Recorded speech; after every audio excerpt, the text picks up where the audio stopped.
people. How do you mean no more commission? Well, no one in Scotland can commission an idea. You know, if I went to BBC Scotland and I said, oh, I've got this great idea for a sitcom, I've got this brilliant idea for a drama, you know, no, there isn't one person in Scotland that can okay it unless it goes through London. Good morning and welcome to another edition of Full Scottish. What's happening today? Hello and welcome to the Full Scottish here on Broadcasting Scotland. Scotland is going to be an independent country. That need, that desire for independence is ever stronger than perhaps it was in 2014. So there's an obligation that we've got to give leadership to that campaign. That's what Nicola Sturgeon, as our First Minister, has been doing. My feeling about Boris Johnson is he can't be trusted on anything. That is now and forever will be known as the rape clause. I'm old enough to remember going into Europe in '73, and I remember how much of a razor's edge that was a battling stone. And I think we made it by 53%, if I remember correctly, for going in. And ever since that time, England particularly has been pretty much schizophrenic, down the middle about whether it felt British or whether it felt European. And that schism, that crack has remained throughout English society ever since. Scotland means business. Scotland's voice won't be stilled, it won't be silenced, it has to be heard. About the work that's been done by Broadcasting Scotland in giving community activists, yes activists, Scottish activists a platform other than the traditional media outlets.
Good afternoon. The first item of business is portfolio questions on communities and local government. Questions 5 and 8 are grouped together. And I call question 1. Anna Sarwar, please. Thank you, Deputy Presiding Officer. To ask the Scottish Government what it is doing to tackle inequalities among low-income families. Ewing. Thank you. Last year we invested over £1.4 billion to support low-income families, including £522 million on affordable homes, £84 million to tackle fuel poverty and energy efficiency, and over £100 million to mitigate the worst impacts of UK government welfare cuts. The Scottish Budget outlines an investment of £3.4 billion in social security spending, including £21 million to introduce our Scottish Child Payment. By year-end, a low-income family with one child in the first year of life will be entitled to receive an annual total of £1,572 in new Scottish benefits, more than £600 than they would get under previous UK benefits. Anna Sarwar. Thank you. Does the Cabinet Secretary recognise that those good efforts around social security are undermined by continued cuts to local authorities? I welcome the reversal of the decision to cut the Blair Vardick site, for example, as one, but less of a cut is not more money. Does she think a £205 million cut and closures will help to increase or decrease inequality in Glasgow? Cabinet Secretary.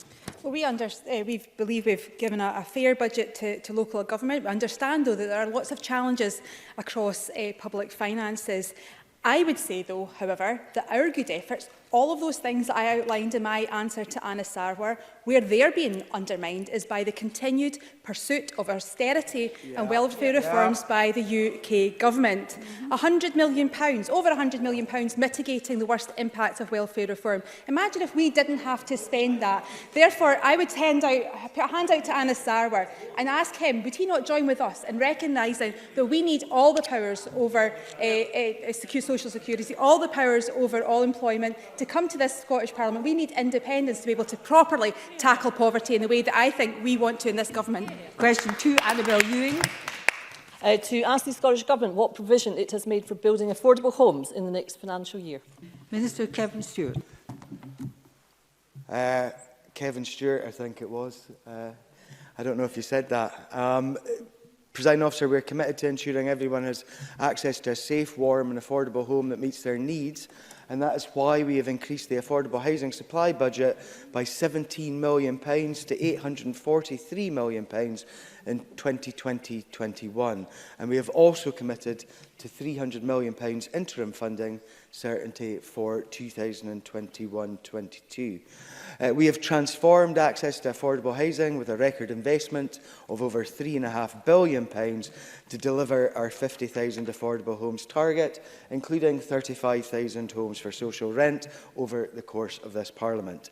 This government can be very proud of its record in affordable housing, having now delivered more than 89,000 affordable homes since 2007. Annabelle Ewing.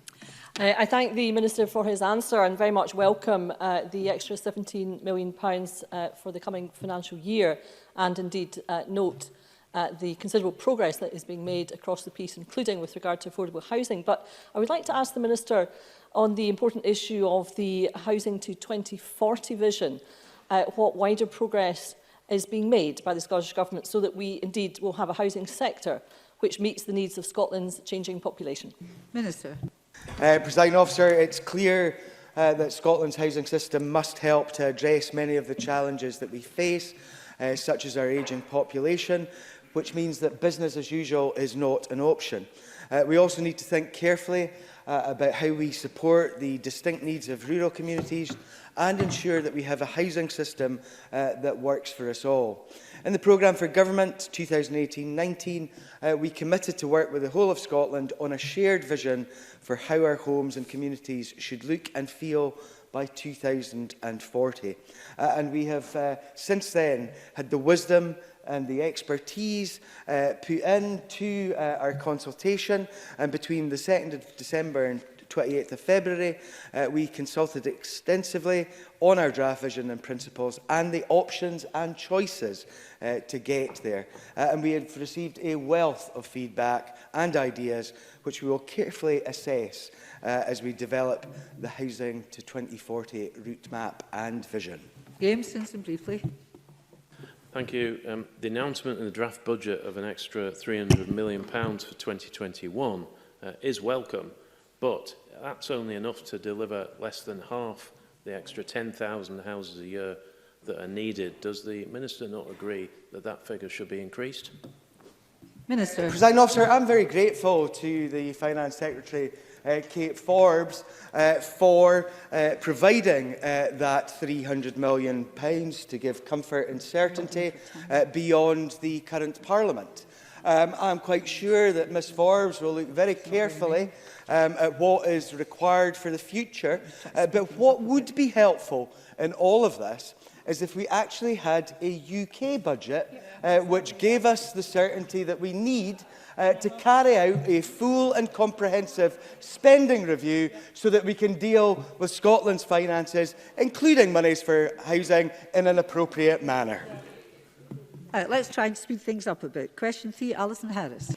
Thank you. To ask the Scottish Government what analysis it has carried out of the impact on housing and other local government services of the recent poor weather and what additional assistance it has offered to councils to respond to this. Minister. Presiding Officer, any impact on housing and other local government services due to the recent poor weather is a matter for individual local authorities. The Scottish Government, for its part, has activated the Bellwin scheme to provide an additional revenue support to local authorities to assist with the immediate and unforeseen costs that meet the qualifying criteria in the aftermath of emergency incidents such as the recent storms. The scheme was most recently activated on the 25th of February following Storm Dennis. Alison Harris. I thank the Minister for his answer. And obviously, throughout Scotland, the recent poor weather has caused fields, roads, railways and local communities to flood. And this can impact on housing estates and housing construction. So could the Minister update Parliament in light of the flooding's impact on construction, taking into account the large number of homes that were still to be built before the flooding, whether it remains confident in its goal of building 50,000 affordable homes by the end of this Parliament? Minister. Presiding Officer, I am confident that we will deliver 50,000 affordable homes during the course of this Parliament. We are on track at this moment in time to do so. But what we must not forget is the risks that there are. Weather is one of them, but that can be counteracted. But one of the biggest risks, of course, is Brexit. And the fact that we may lose European nationals who are in the construction workforce, which may cause some difficulties. Beyond that, Presiding Officer, I think we should also take cognizance of the current situation with COVID-19, the coronavirus, because that itself may cause problems, not only just in the construction sector, but in many other parts of the economy. And that is why the Health Secretary, Jean Freeman, has been at the forefront of trying to ensure that we do our very best in tackling that virus. Question 4, Willie Rennie.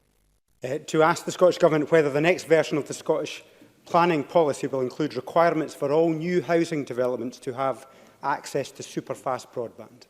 Minister. Presiding Officer, we are currently considering how planning policy in combination with other devolved powers might best ensure provision of digital infrastructure in new homes as part of our early engagement for preparation of National Planning Framework 4. Willie Rennie. That's a very helpful answer, and I hope the Minister does come forward with this proposal, because it is a nonsense that we can get new housing developments without superfast broadband already built into those homes. Just like other utilities, it should be available automatically, and far too many developments are having it without. So when it's published in September, I hope the Minister does include it in the Scottish planning policy in the way that he's described. Minister. Presiding Officer, I would encourage all members to engage with the formulation of National Planning Framework 4 and the review of Scottish planning policy in order to deal with issues such as this. I would ask members to take a look at the website and the discussion papers that are there around about MPF 4 and Scottish planning policy. Get engaged. Try and get your constituents engaged so that we have the right planning policies in place to take this country forward in the future. Question 5, Alexander Stewart. So obviously my question was lodged in advance of the negotiations concluding, but to ask the Scottish Government what action it will take to protect local authority services in light of the claim by COSLA that proposals in the draft budget will hit vulnerable communities the hardest. Cabinet Secretary. As confirmed by the Cabinet Secretary for Finance at stage 1 of the budget bill, we have taken action to allocate an additional £95 million in revenue support for local government. This will deliver a total increase in revenue funding from the Scottish Government to support the delivery of local government services, including those for the most vulnerable in 2020-21 of £589 million. Alexander Stewart. I thank the Cabinet Secretary for that answer. Councils at the end of their tether thanks to years of underfunding by the Scottish Government. The recent £95 million does not account for inflation nor restore the years of cuts, and there will still be a £117 million black hole when it comes to capital funding. The Government's reluctance to properly resource councils has left the financial burden to be carried out by hard-working Scots. So why, Cabinet Secretary, does this Government seem to be undermining and underfunding local government? Cabinet Secretary. As I've said in a previous response, we've tried to treat local government fairly, but we recognise there are challenges across the whole of public finance, not driven by decisions that this government has taken, driven by 10 years of austerity by the Members' Party at the UK government. And I really hope that he's as vocal with his UK government colleagues as he is repeatedly in this chamber, because if they reversed austerity, if they stopped welfare reforms, if they tried to rebalance the economy in a way that worked for people across the country, then our communities would feel the benefit. We're treating local government fairly. We've put in 95 million extra into the budget as voted last week, but I would remind the member to also have a wee look at his leadership income tax proposals, which again would stand to benefit those in higher earning households and disproportionately disadvantage those in the lower income brackets. He needs to have a wee look at his own party policy before he comes here with a brass neck telling and challenging us on how we support our vulnerable communities. Question 8, Rhoda Grant. To ask the Scottish Government what analysis it has carried out of the impact on communities of any reduced levels of council services. Cabinet Secretary. Local authorities are independent, democratically elected bodies with their own powers and responsibilities. Ultimately, it's for local elected representatives to make local decisions on how best to deliver services for their local communities. For our part, the Scottish Government is providing local government with a substantial funding package worth in total £11.4 billion, which includes an increase in support for spending on core revenue services of £589 million or 5.8% in 2020-21. Rhoda Grant. People with vision impairment in Highland will lose the support of sight action at the end of this month. This is a statutory service for local government, but led by NHS Highland under the lead agency model. In light of the £205 million cut to local government, what reassurance can the Minister give to my vision impaired constituents that they will receive the support they require after the end of the month? Cabinet Secretary. Again, I would point the member to the additional funding that we put into local government funding, and to recognise that local government is autonomous. What I would say, though, because I'm not aware of some of the details, is that I'm happy to engage with Rhoda Grant if she wants to furnish us with further information about that, to look at it. But we have a number of powers and a number of policies in place to try and help people cope with any visual impairment or any disabilities. And again, we can furnish her with further information if she needs constituents to get some support and help. Colin Beattie, briefly. Can the Cabinet Secretary set out how the Scottish Government, by providing a funding package of £11.4 billion for 2021, 91% of which councils have complete autonomy to allocate, is ensuring that councils have the means to deliver council services despite years of UK Government austerity and cuts to the Scottish budget? Cabinet Secretary. Well, I think the member is correct to point out the years of continued austerity, 10 years of continued austerity, which will have an impact on public services and public life. That's why we've endeavoured to treat local government fairly. That's why when we came into office back in 2007 that we endeavoured to take away some of the ring fencing. That's why the local authorities have autonomy over 90%, 91% of the funding streams. They are responsible for how they spend their money, and that's right. That's absolutely correct that local authorities have that autonomy. They're democratically elected bodies in their own right. That's why we continue to work with them on the local governance review. That's why we want to try and further empowerment. That's why Kate Forbes is working on the fiscal empowerment element of the local governance review, to see what more we can do to work together to ensure that we can rebalance democracy for the people of Scotland. Question 6, Tom Arthur. Ask the Scottish Government how it tackles poverty in the Renfrewshire South constituency. Cabinet Secretary. Sorry, apologies. We are investing over £3.5 billion to deliver 50,000 more affordable homes, including 35,000 for social rent over this parliamentary term. We have made £71.438 million available to Renfrewshire Council over this period to provide affordable, energy-efficient housing. Since 2015, Renfrewshire has received £28 million of Attainment Challenge funding to reduce the poverty-related attainment gap, including almost £13 million to schools through the pupil equity funding. Renfrewshire Council was allocated £1.4 million from the £50 million Town Centre Fund and is working with partners on a number of projects which will benefit Renfrewshire South constituency. Tom Arthur. I'm very grateful to the Cabinet Secretary for that answer. I wonder if she would agree with me that, given all of the additionalities that come forth as a result of investment in housing and improved mental and physical health, this Government's commitment to housing demonstrates its commitment to a well-being economy. Cabinet Secretary. Absolutely, and I think that's the fundamental point about housing. It is more than just bricks and mortar. It has a reach and it has an impact that's not just beneficial for me and my colleague Kevin Stewart with explicit responsibility for housing. It has an impact into the health portfolio. It has an impact into the attainment. If you have a safe, warm home, a child can do their homework far better than if they're feeling cold and if they're feeling vulnerable. So it has an impact across the whole of government. It has an impact that will contribute to our wellbeing economy. It meets the outcome requirements for a national performance framework.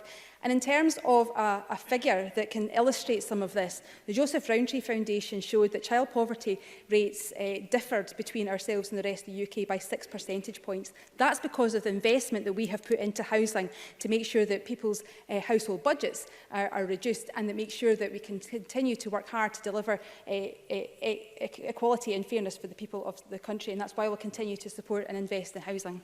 Question 7, Rachel Hamilton. Scottish Government, what engagement the Community Secretary has had with community councils regarding community ownership of land through the Scottish Land Fund?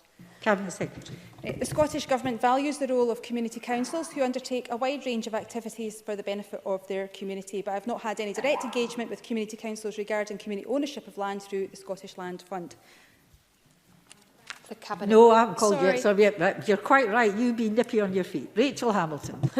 Can I thank the Cabinet Secretary for that answer? And I want to be very generous and thank the Scottish Government and Buccleuch Estates for assisting the Newcastle Community Trust on the successful transfer of land, which will be hugely beneficial to their community. Can I also ask the Scottish Government how it will support the community wish to buy out Home Hill, part of Langham Moor, in order to prioritise the need for more housing to be made available in the community, particularly in the light of the devastation that Newcastle has faced following Storm Dennis?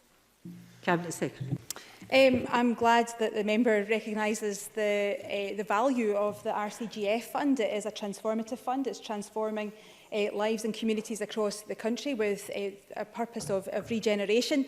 We are really proud of what that has achieved. In fact, we have just outlined in a report some of the impact that that fund has had, and I'm glad that it's benefiting constituents in Rachel Hamilton's constituency. We'll continue to engage, happy to engage with the member on some of the particular issues that she wants to raise. I will offer to meet with her if she wants to further discuss some of the plans that the communities in her constituency have and make sure that we can help support them as best we can to make some of the applications that they require to ensure that they feel empowered and that they can benefit from some of the policies and work that this government is taking forward. Thank you, Cabinet Secretary. That concludes questions on communities and local government. I'm going to move straight on to questions on social security and older people and advise you that questions 6 and 7 are grouped together. Question 1 not lodged. Question 2, Dean Lockhart. Thank you, Presiding Officer. To ask the Scottish Government how it plans to use its social security policies to address reported high levels of economic inactivity. Cabinet Secretary Shirley-Anne Somerville. We are already using the powers we have to tackle long-standing issues. Our employability service, Fair Start Scotland, is delivering personalised support to 19,000 people, with 5,000 people already supported into jobs. We're taking forward the Disability Employment Action Plan, which aims to at least halve the disability employment gap by 2038. We'll also deliver the Job Start payment in spring 2020, which aims to support 5,000 young people into work. And I would also point out that Scotland's unemployment rate at 3.5% is lower than the UK's at 3.8%. Dean Lockhart. I thank the Cabinet Secretary for that response. The Cabinet Secretary will be aware of the latest figures which show that economic inactivity in Scotland at 22% is well above the UK average of 20%. To put this into perspective, that's over 750,000 people in Scotland who are not active in the labour market. Given that recent figures have shown that only 4% of those who do enter the Scottish Government's Fair Start Scotland programme are still in work 26 weeks after starting the programme, is the Cabinet Secretary really satisfied that her government is doing enough to address economic inactivity in Scotland? Cabinet Secretary. Well, the Government will also always endeavour to do what we can and continuously strive to do more. But can I point out to the member that the main reasons for inactivity reported are long-term sick, 28.3%, students, 24.5%, and looking after the family or home, 18.8%. So absolutely more than happy to consider these aspects, as should all the members in the chamber. But I think using the figures that Dean Lockhart suggested perhaps gives not exactly a full picture and is unfair to the work that is already ongoing in Fair Start Scotland. Question 3, Joan McAlpine. Thank you. To ask the Scottish Government, in the light of its commitment to uphold single-sex exemptions under the Equality Act 2010, what its response is to concerns that this could be undermined by policies allowing male hospital patients who identify as female, including those who have made no physical changes, to be placed in wards that match their gender identity. Cabinet Secretary. The Scottish Government expects everyone to be treated with consideration, dignity and respect when accessing and using NHS services. NHS staff will make every effort to ensure that the privacy and dignity of all patients are maintained in Scottish hospitals. This Government supports the appropriate use of the single-sex exemptions by service providers where it is proportionate and means of achieving a legitimate aim. Joan McAlpine. Thank you. I welcome that, but NHS Greater Glasgow and Clyde's gender reassignment policy review says on page 17 that a female patient distressed at the presence of a male-bodied trans-identified person in the next bed should be told that person is female and that her complaint is similar to a white woman complaining about a black patient in the next bed. Does the Cabinet Secretary understand that such statements in official documents cast doubt on assurances that the Government is committed to maintaining women's privacy and dignity and the single-sex exemptions in the Equality Act? And will she speak to NHS Greater Glasgow and Clyde about reviewing this policy? Thank you. Cabinet Secretary. Well, this Government does expect all service providers, including health boards, to take account of everyone's rights when developing policies and to ensure all rights, including those of women, are protected. Health boards should assess each situation individually, sensitively using their experience and expertise to determine the appropriate course of action while fulfilling the responsibilities under the Equality Act. I say once again that this Government supports the single-sex exceptions in the 2010 Equality Act, which allows for trans people to be excluded when this is a proportionate means of achieving a legitimate aim. All service providers are encouraged to know their rights in this area, and the Equality and Human Rights Commission published a statutory code of practice which assists providers with understanding the relevant issues in this area. Two members wanting supplementary, so please be brief. Joanne Lamont, followed by Patrick Harvey. Thank you. Can I ask what role any Scottish Government ministers had in the development of this policy? And given the clear argument that objecting to a male-bodied person in a women-only space is akin to racism, will she confirm that the Government will, as a matter of urgency, meet with the Health Board to emphasise the rights in the Equality Act? And it shouldn't be up to the individual to know, as you suggest, what the rights are. It's the responsibility of these organisations to allow these rights to be enforced. Cabinet Secretary. As I made clear in my second answer to Joan McAlpine, the Government absolutely supports the single-sex exceptions in the 2010 Act, and also that every service provider, including health boards, should take account of the Equality Act and the single-sex exceptions that are in that. Again, I stress that there are statutory codes of practice which are available to all service providers, including health boards, and I would encourage all health boards and indeed all service providers to ensure that they are up to date with their knowledge on this. And again, I re-stress the Government's support for the use of single-sex exemptions if they deem it appropriate, where it's a proportionate means of achieving a legitimate aim. Patrick Harvey. Doesn't this come down to the long-standing principle that treating trans women as though they are men or trans men as though they are women is a breach of their human rights? And that is why we have a Gender Recognition Act in the first place and should seek to improve it. Cabinet Secretary. Well, I think Patrick Harvey raises a very important point. These I absolutely appreciate are difficult issues to debate, and there are very strongly held views in many areas of this, but I would encourage all members, and I would encourage, indeed as I have before, all service providers to be aware of their obligations and their responsibilities under the Equality Act, and to know exactly what their responsibilities are in this area, so that there can be a dignified and responsible debate on this topic. Question 4, Patrick Harvey. Thank you. To ask the Scottish Government what action it is taking to ensure that it meets its poverty reduction targets. Cabinet Secretary. Our Tackling Child Poverty Delivery Plan, backed by a £50 million fund, outlines the actions we are taking. This includes committing £16 million to parental employment support, which will help parents enter and progress in work, almost doubling funded early learning and childcare free hours to 1,140, and the introduction of the new Scottish Child Payment, which will give £10 per week per child to the families who need it most. The first update on our Tackling Child Poverty Delivery Plan showed that 48 out of the 58 actions in the plan are in progress or being delivered. Patrick Harvey. Thank you. There are many actions that I think have broad support across the political spectrum, and the Scottish Child Payment will be an important step forward. But the Scottish Government's projections about the extent to which it will reduce child poverty are based on an expectation of an 83% take-up. And the Scottish Fiscal Commission has revised this downward to 74%. What is the Scottish Government going to do about that anomaly? Do they intend to reject that forecast, take additional measures to increase uptake, or are they going to revise downward their expectation of how much this policy will actually be effective? Cabinet Secretary.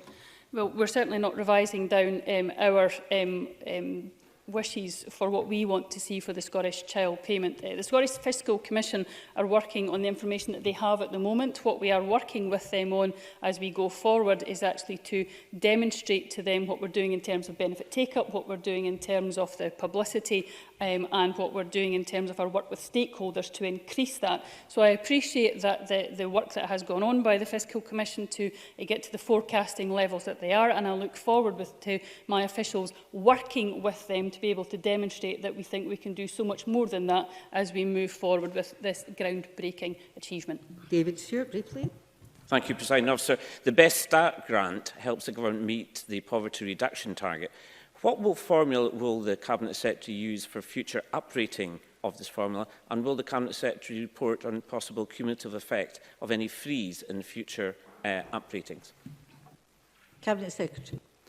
Well, the Best Start grant is one measure to support children in this area, but as I mentioned in my first answer to Patrick Harvey, the Scottish Child Payment, which is coming into force this year, will play an even larger part. So, if the Best Start grant had been increased by inflation, it would have went up by around £10. Instead, the Scottish Government is introducing the Scottish Child Payment, which will see £520 going to a family if they are eligible. We will, of course, take decisions on the uprating of the Best Start grant in each annual budget process, and I would note in the process that we are currently ongoing that Scottish Labour did not put forward a recommendation that they would actually want to spend the money in that manner in their discussions with the Cabinet Secretary for Finance.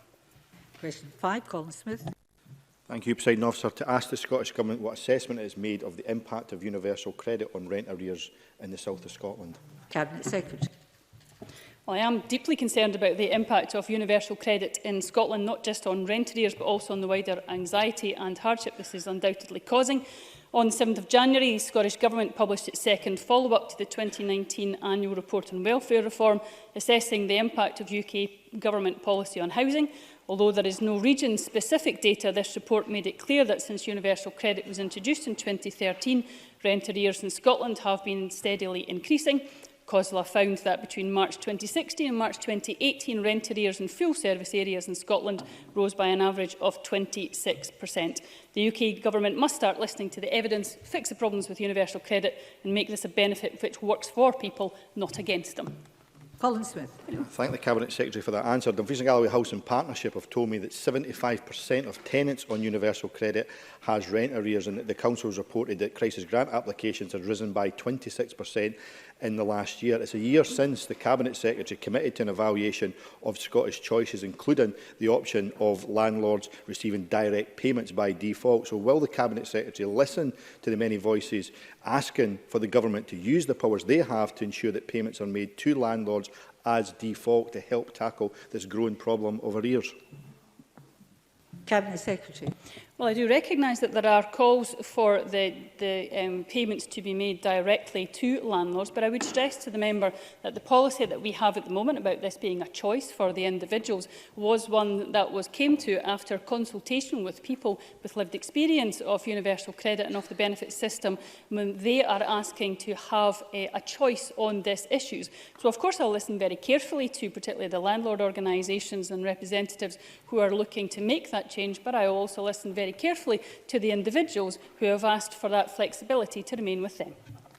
Thank you. Because Mr Smith moved on to the general question here, I can ask Mr Patterson for his supplementary, because you're not south of Scotland. Thanks very much, Presiding Officer. Can the Cabinet Secretary outline what impact Scottish Choices has had on mitigating the impact of this policy?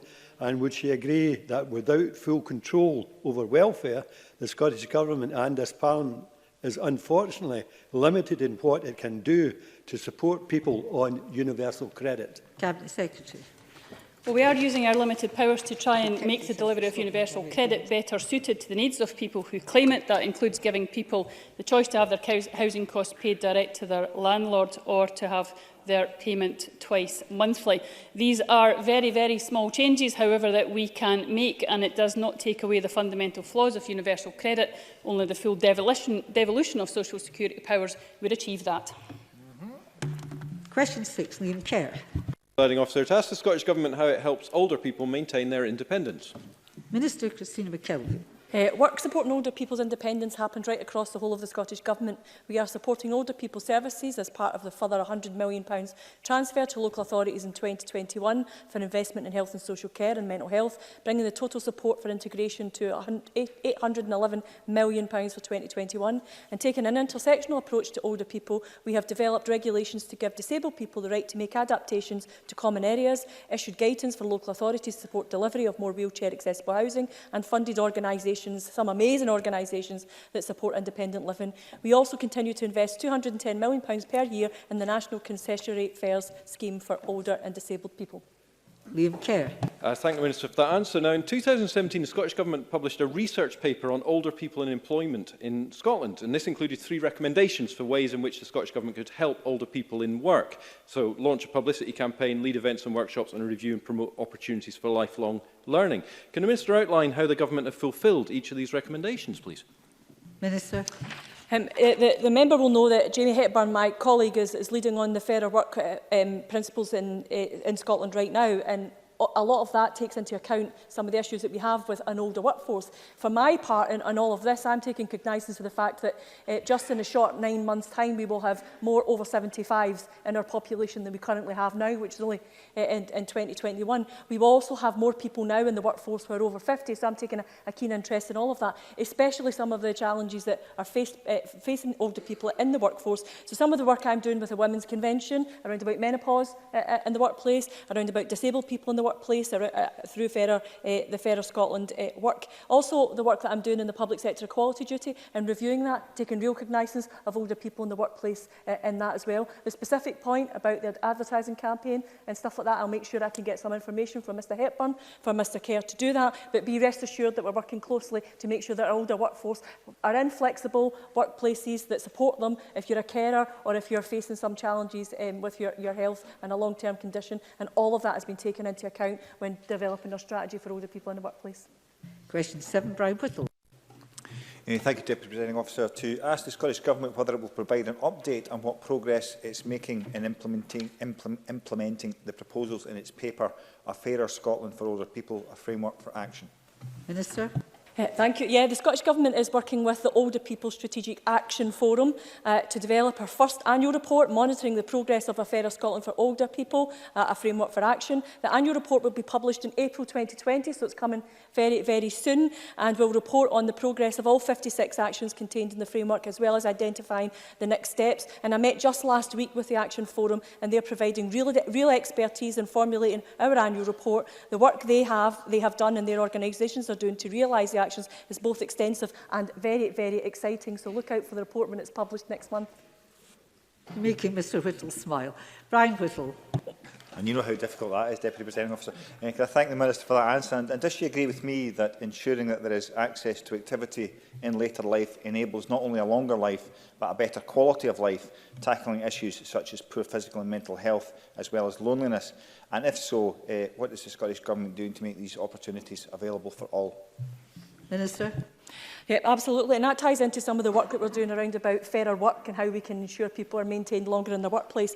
But you're absolutely on the money when it comes to how do we tackle some of the challenges. And for many old people, social isolation and loneliness is one of the biggest issues that they face right now. So the work we're doing in our social isolation and loneliness strategy, working with older people, working with the Action Forum and taking some of the learning and experience that they've got and applying that to how we work with other organisations to deliver services that prevent social isolation and loneliness but tackle it when people are experiencing it. And just this morning I spent at the Generations Working Together conference, spent time with young people and older people who are working together to, you know, bridge that generation gap, to take away some of the negative stereotypes and deal with some of the ageism that we currently have in our society right now, which would maybe prevent people from taking part in local organisations or events that are available to them. So you're on the money with that and we're on the ball with it as well, but look out for the report when it's published and you'll see the progress we've made. Thanks.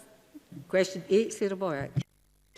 To ask the Scottish Government what action it is taking in response to reports of an increase in the number of people who are entitled to carers allowance not claiming it. Cabinet Secretary. We set out a range of actions to increase the number of people claiming all our benefits in our benefit take-up strategy published in October last year. Last week I announced funding of £600,000. This will support work on benefit take-up of Scottish social security benefits amongst hard-to-reach groups, single parents and people with particular barriers such as mental or physical disabilities. This builds on our work to increase uptake for carers allowance in the Young Carers Grant through, for example, regular promotion of the Carers Allowance Supplement and material on the Young Scot website to encourage younger carers to claim the support that they are entitled to. We have also introduced a duty on local authorities to provide advice to carers on income maximisation, which covers the Carers Allowance. Sarah Boyack. Can I thank the Cabinet Secretary for that response? There is work happening which is welcome, but will the Cabinet Secretary take note of the fact that the numbers who have underlying entitlement, in the Government's own statistics to August, it shows that overall numbers are down and thousands fewer have entitlement only? In response to the Oxfam report and the multi-billion-pound effort unpaid carers contribute to society, the First Minister recently said she'd like to see that support increased and extended, financially and otherwise. So ahead of Carers Week 2020, will the Cabinet Secretary bring forward the planned consultation on wider changes to carers allowance, which wasn't due to begin until next year? Cabinet Secretary. Well, we are, as the member correctly says, due to consult on the carers allowance within 2021. This goes along with the framework and timeframe that we have for social security benefits as we move forward for the devolution, and the work that's ongoing just now is particularly on disability assistance. We do, of course, continue, however, to meet with stakeholder organisations and carers themselves directly to discuss with them what they would like to see as we move forward with the devolution of the carers allowance, and this will, I'm sure, be something which we will take into very serious consideration at that point. Thank you. And can I remind Ms Boyack and others, you should be in for the beginning of the section of portfolio questions in which you hope to ask a question. Don't come in the middle of it. That concludes social security and portfolio and older people questions. And I now move on to the next item of business.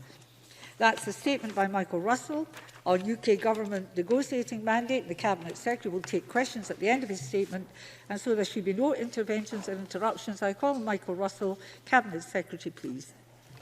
Thank you, Presiding Officer. I wish to provide, as you know, an update on the publication last Thursday of the UK Government's approach to negotiations with the EU and on the negotiations process itself, which began on Monday this week. There's no doubt that this is a document which, if the intentions within it are turned into reality, will result in the people of Scotland being worse off financially, cut off practically and turned off politically from the European mainstream. It's a document that reveals beyond peradventure that the UK Government is now in the hands of ideological extremists. Mark Drakeford, Wales's First Minister, summed up the position for many of us when he said, yes, extremists like that. Mark Drakeford, Wales's First Minister, summed up the position for many of us when he said last week, over the last 3.5 years, we have taken every opportunity to speak to UK ministers about the specific concerns we have on protecting and promoting the Welsh economy, providing evidence and proposals. The UK Government has chosen a very different course. The mandate they have published means that Wales's vital interests are not represented in these negotiations. When the UK Government begins these negotiations next week, the most important in 50 years, it will be doing so on its own. As for Wales, so for Scotland. Let me first of all tell the Chamber the extent of the devolved administration's involvement with this document. I set this out in more detail than usual to dispel any suggestions from the UK Government that we had a meaningful role in shaping their approach.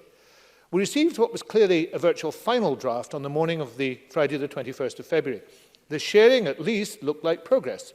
It did not, however, include the section on justice and security. I'm grateful to all those officials who worked tirelessly over the weekend to produce a detailed response, which I approved late on Sunday the 23rd, and which went back to the UK Government in my name on the morning of Monday the 24th. At 8:30 a.m. on Tuesday the 25th, there was a conference call between the UK Government and the devolved governments. We were assured that our concerns were being taken seriously. But when we saw the final document, a mere hour and a half or so before it was presented to the House of Commons 2 days later, there had been some minor cosmetic changes, but the substance and tone had been, if anything, hardened. So the devolved governments are once again being managed, not engaged. The JMC-EN last met in Cardiff on Tuesday the 28th of January. At the conclusion, the three devolved governments made it clear that they needed to see the legal texts and the working papers, which were part of the process of producing the negotiating mandate. This did not happen, and indeed the JMC has not been convened since. Consequently, we have not agreed the way in which the devolved governments will be involved in the second stage negotiations, nor how we would reach a common mind on any issue to be negotiated, though there is a proposal from me on the table of a three-room structure. But not only has the final mandate now been published, the negotiations have started. This is not only contrary to the terms of reference of the JMC-EN, it is contrary to the devolution settlement. For it is devolved issues such as agriculture, environment and fisheries that will be at the heart of these negotiations. As the legally and politically responsible body, this Parliament and this Government must be involved in deciding what stance to take. My elected ministerial colleagues are keen to have those discussions. I'm sure this Parliament is keen to see those discussions take place. But clearly the unelected David Frost is not. Presiding Officer, as I've said, the section on the paper on justice and security wasn't shown to us. We only saw it in the final published paper. It is also unacceptable in tone and substance. The UK Government must respect and take full account of the Scottish legal system, our separate courts, prosecution system and police. To fail to do so would be a breach not just of convention, nor even of the devolution settlement, but of the basic premise on which the UK is founded, for that includes protection for our own legal system. Our representations to the UK Government over the past 3.5 years have been clear that Scotland did not vote for Brexit. But that democratic fact has been ignored, even when we've offered compromise. Indeed, in the introduction to the published mandate, they add insult to injury by explicitly referring to the unique characteristics of the Crown dependencies like Jersey and Guernsey, but completely rejecting any need for a similar approach to the ancient nation of Scotland. Presiding Officer, the Scottish Government does not believe that Boris Johnson has any mandate in any part of the UK for a form of Brexit which was regarded as being on the lunatic fringe of politics, even during the June 2016 referendum. That form of Brexit, which the UK now regards as optimum, is a Canada minus deal, the most basic of free trade agreements. Undoubtedly, this will mean new barriers and borders, trade-inhibiting rules of origin, customs difficulties, and heavy regulatory requirements. The approach will also have a severe impact on many of Scotland's most important sectors.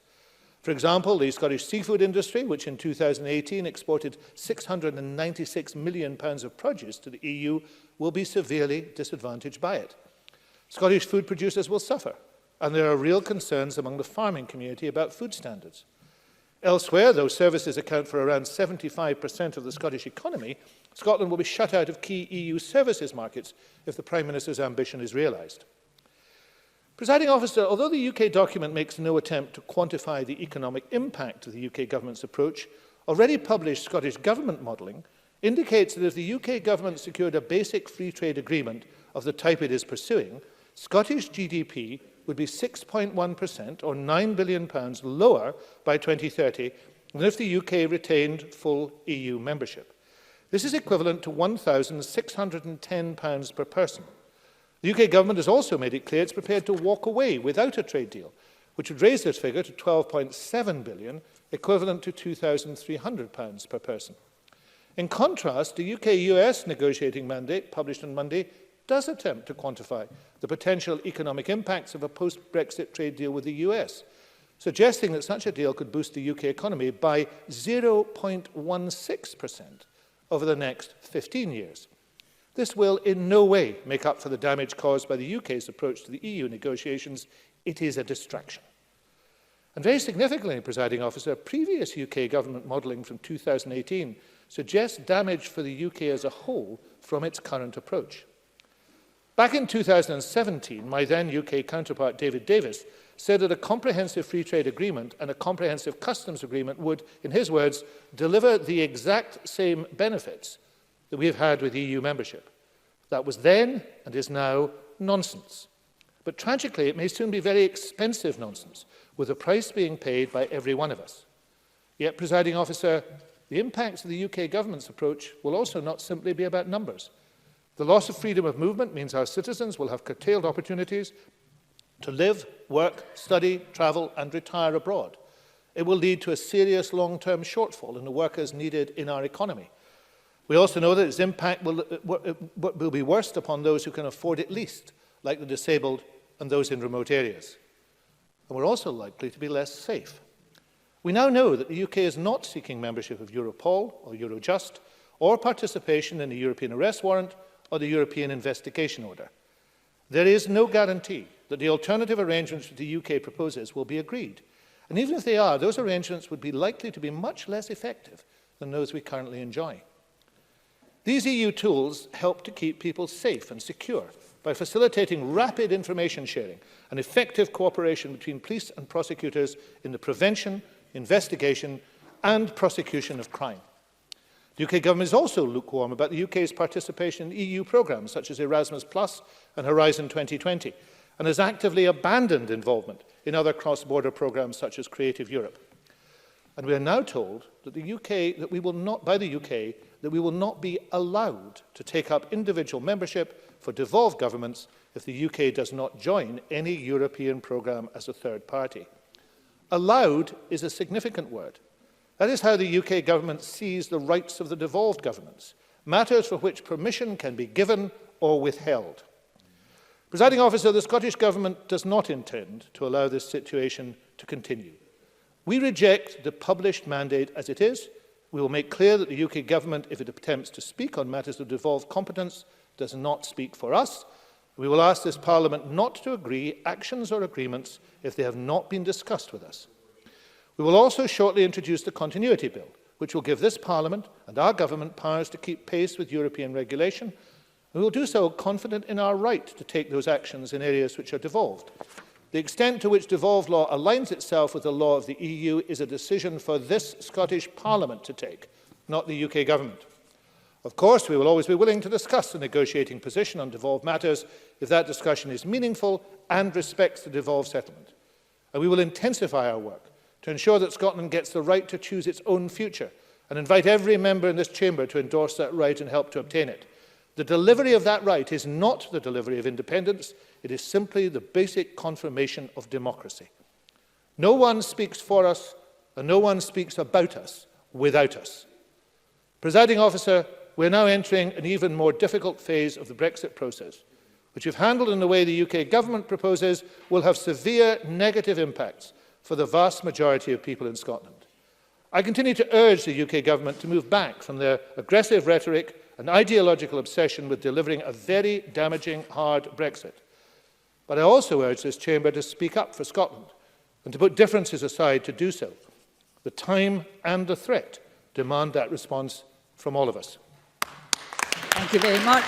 Cabinet Secretary will now take questions on the issues raised in the statement. I intend to allow up to 20 minutes for questions, after which we must move on to the next item of business. Question 1, Murdo Fraser, followed by Alec Rowley. Mr Fraser, please. Thank you, Presiding Officer. Can I thank the Cabinet Secretary for an advanced copy of his statement? And given his recent announcement, can I take this opportunity to wish him well on his upcoming retirement from this Parliament and whatever he chooses to do thereafter? However, we still have another year of this to get through, so let me turn to the substance of his statement. And I have to say to him that when we are dealing with what are very serious matters, throwing around ludicrous hyperbole, such as referring to the lunatic fringe, does him no favours at all. And the irony of this government referring to others as ideological extremists will not be lost on many observers. Presiding Officer, despite all the manufactured outrage, the Cabinet Secretary at least acknowledges that the Scottish Government and other devolved administrations did have advanced sight of the UK Government's approach to negotiations prior to publication. And it is an approach to negotiations whose mandate rests on both the 2016 referendum result and the UK general election outcome in December, despite what the Cabinet Secretary claims. And he did give the game away at the end of his statement, because for the Scottish Government, this is all about independence. It's all it has ever been about, and any pretence of trying to work constructively with the UK Government has been abandoned. But in an effort to make some constructive progress, let me ask the Cabinet Secretary this. At the weekend, the French Government indicated that they were demanding full access to our fishing waters as a precondition for trade discussions. Does the Scottish Government support the stance of the UK Government in refusing that demand, or is it still the policy of the Scottish Government that we should remain members of the hated Common Fisheries Policy? Cabinet Secretary. Presiding Officer, I thank Murdo Fraser for his kind words to me. I assure him I have plenty to do in the next year, and I will be very busy.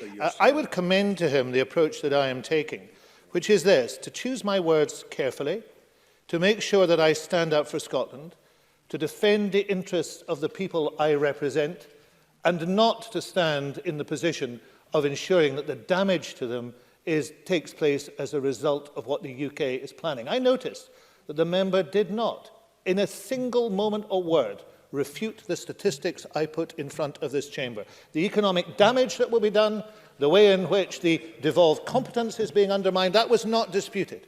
We had just the reversion to the tired old question. Let me tell him the answer to that question. I will stand up for the rights of Scottish fishing communities and the fishing industry across Scotland. The best way the UK Government could do that is to work with the Scottish Government in the negotiations that are currently underway, not to sideline the Scottish Government in those negotiations. Fishing is a devolved competence. The lack of recognition of that, the lack of willingness to work on that, is what will do immeasurable damage to the fishing communities that I represent. I think it is time Mr. Fraser thought of the people of Scotland, not Boris Johnson and the UK Government. Alec Rowley. Thank you, Presiding Officer. I would begin by joining Mr Russell in making clear that the actions and behaviour of the UK Government in the way they are approaching Brexit is totally and utterly unacceptable. I do hope that in this chamber we can all agree that it's not acceptable for Mr Johnson and his advisers to approach Brexit in this way, and that we can send a clear message that this Parliament supports this government and the Welsh Government in having their voices heard in the negotiations. The devolution settlement must be adhered to. Can I say to Mr Russell that the levels of economic damage that will come from this approach is concerning, yes, to us and yes, to the Welsh Government, but also to many of the regions of England as expressed by regional leaders and mayors. Does he agree that the best way to change this approach is to unite all the nations and regions who are expressing the similar concerns that we are? So rather than making this an issue just for Scotland, we should be bringing all interested parties together across the UK to build a campaign of unity in the best interest of the people of Scotland and the best interest of the people of the United Kingdom. Cabinet Secretary. I'm grateful to Mr Rowley for his much more positive and much more constructive contribution. And I have to say to him that I do agree that there are likely to be very, very severe problems right across England as a result of this approach. But there is an issue, and I am a Democrat, there is an issue of democracy in here. The people of England, in the majority, voted for Brexit. I don't believe they voted for this, no, and I was just about to make that point to Mr Rowley, he has got there before me. They didn't vote for this type of Brexit. And I do hope that that will be made very clear by their representatives.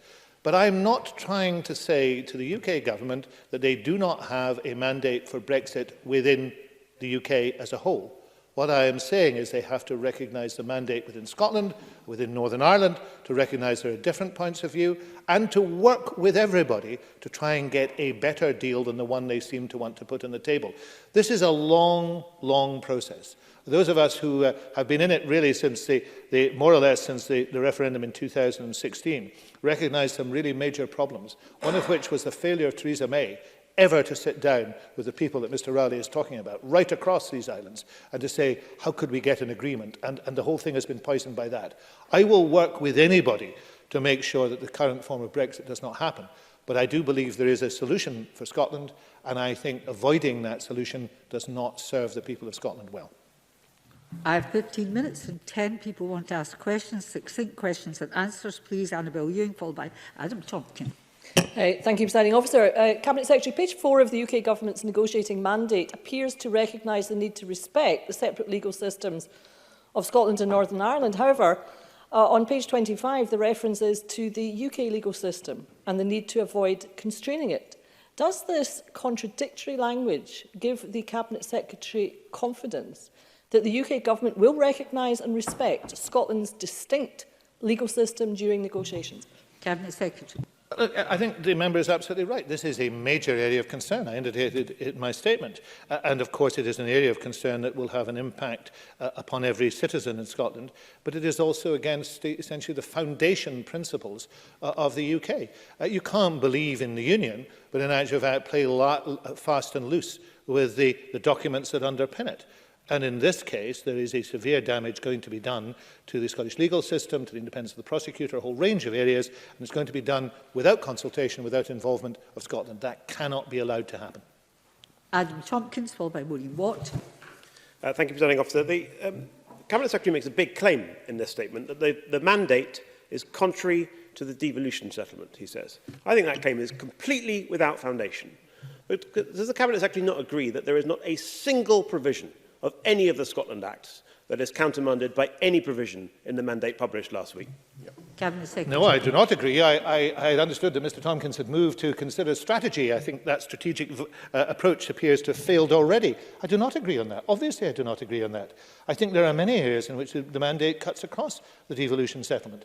And in those circumstances, and I have named several in my statement. And we intend, well, I have to say that Mr Tompkins is, as ever, reduced to shouting from the sidelines, which is, of course, what the Tories do.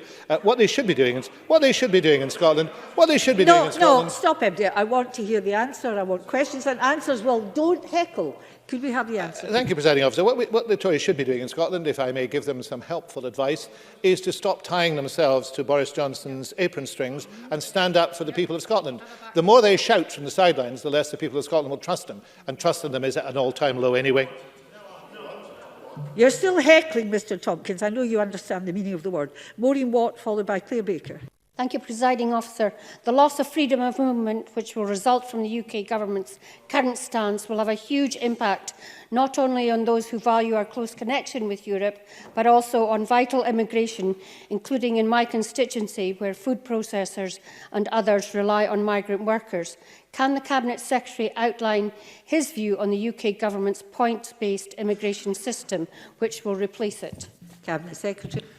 Thank you, Presiding Officer. The recommendation for a points-based system has been opposed not just by this government, which has put forward constructive alternatives, but it's been opposed by virtually every significant employer and trade body in Scotland, all of which know that damage will do. I heard a moan coming from the Tory benches. I hope it wasn't from Mr Carson when it was raised, freedom of movement.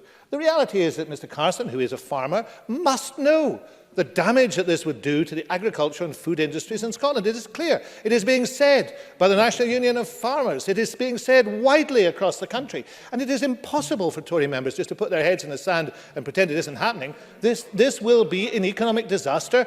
Bodies which are in no sense radical, irresponsible or mad gnats are saying absolutely clearly that this will be awful for them. But all the Tories can do is sit and moan when the facts are presented to them.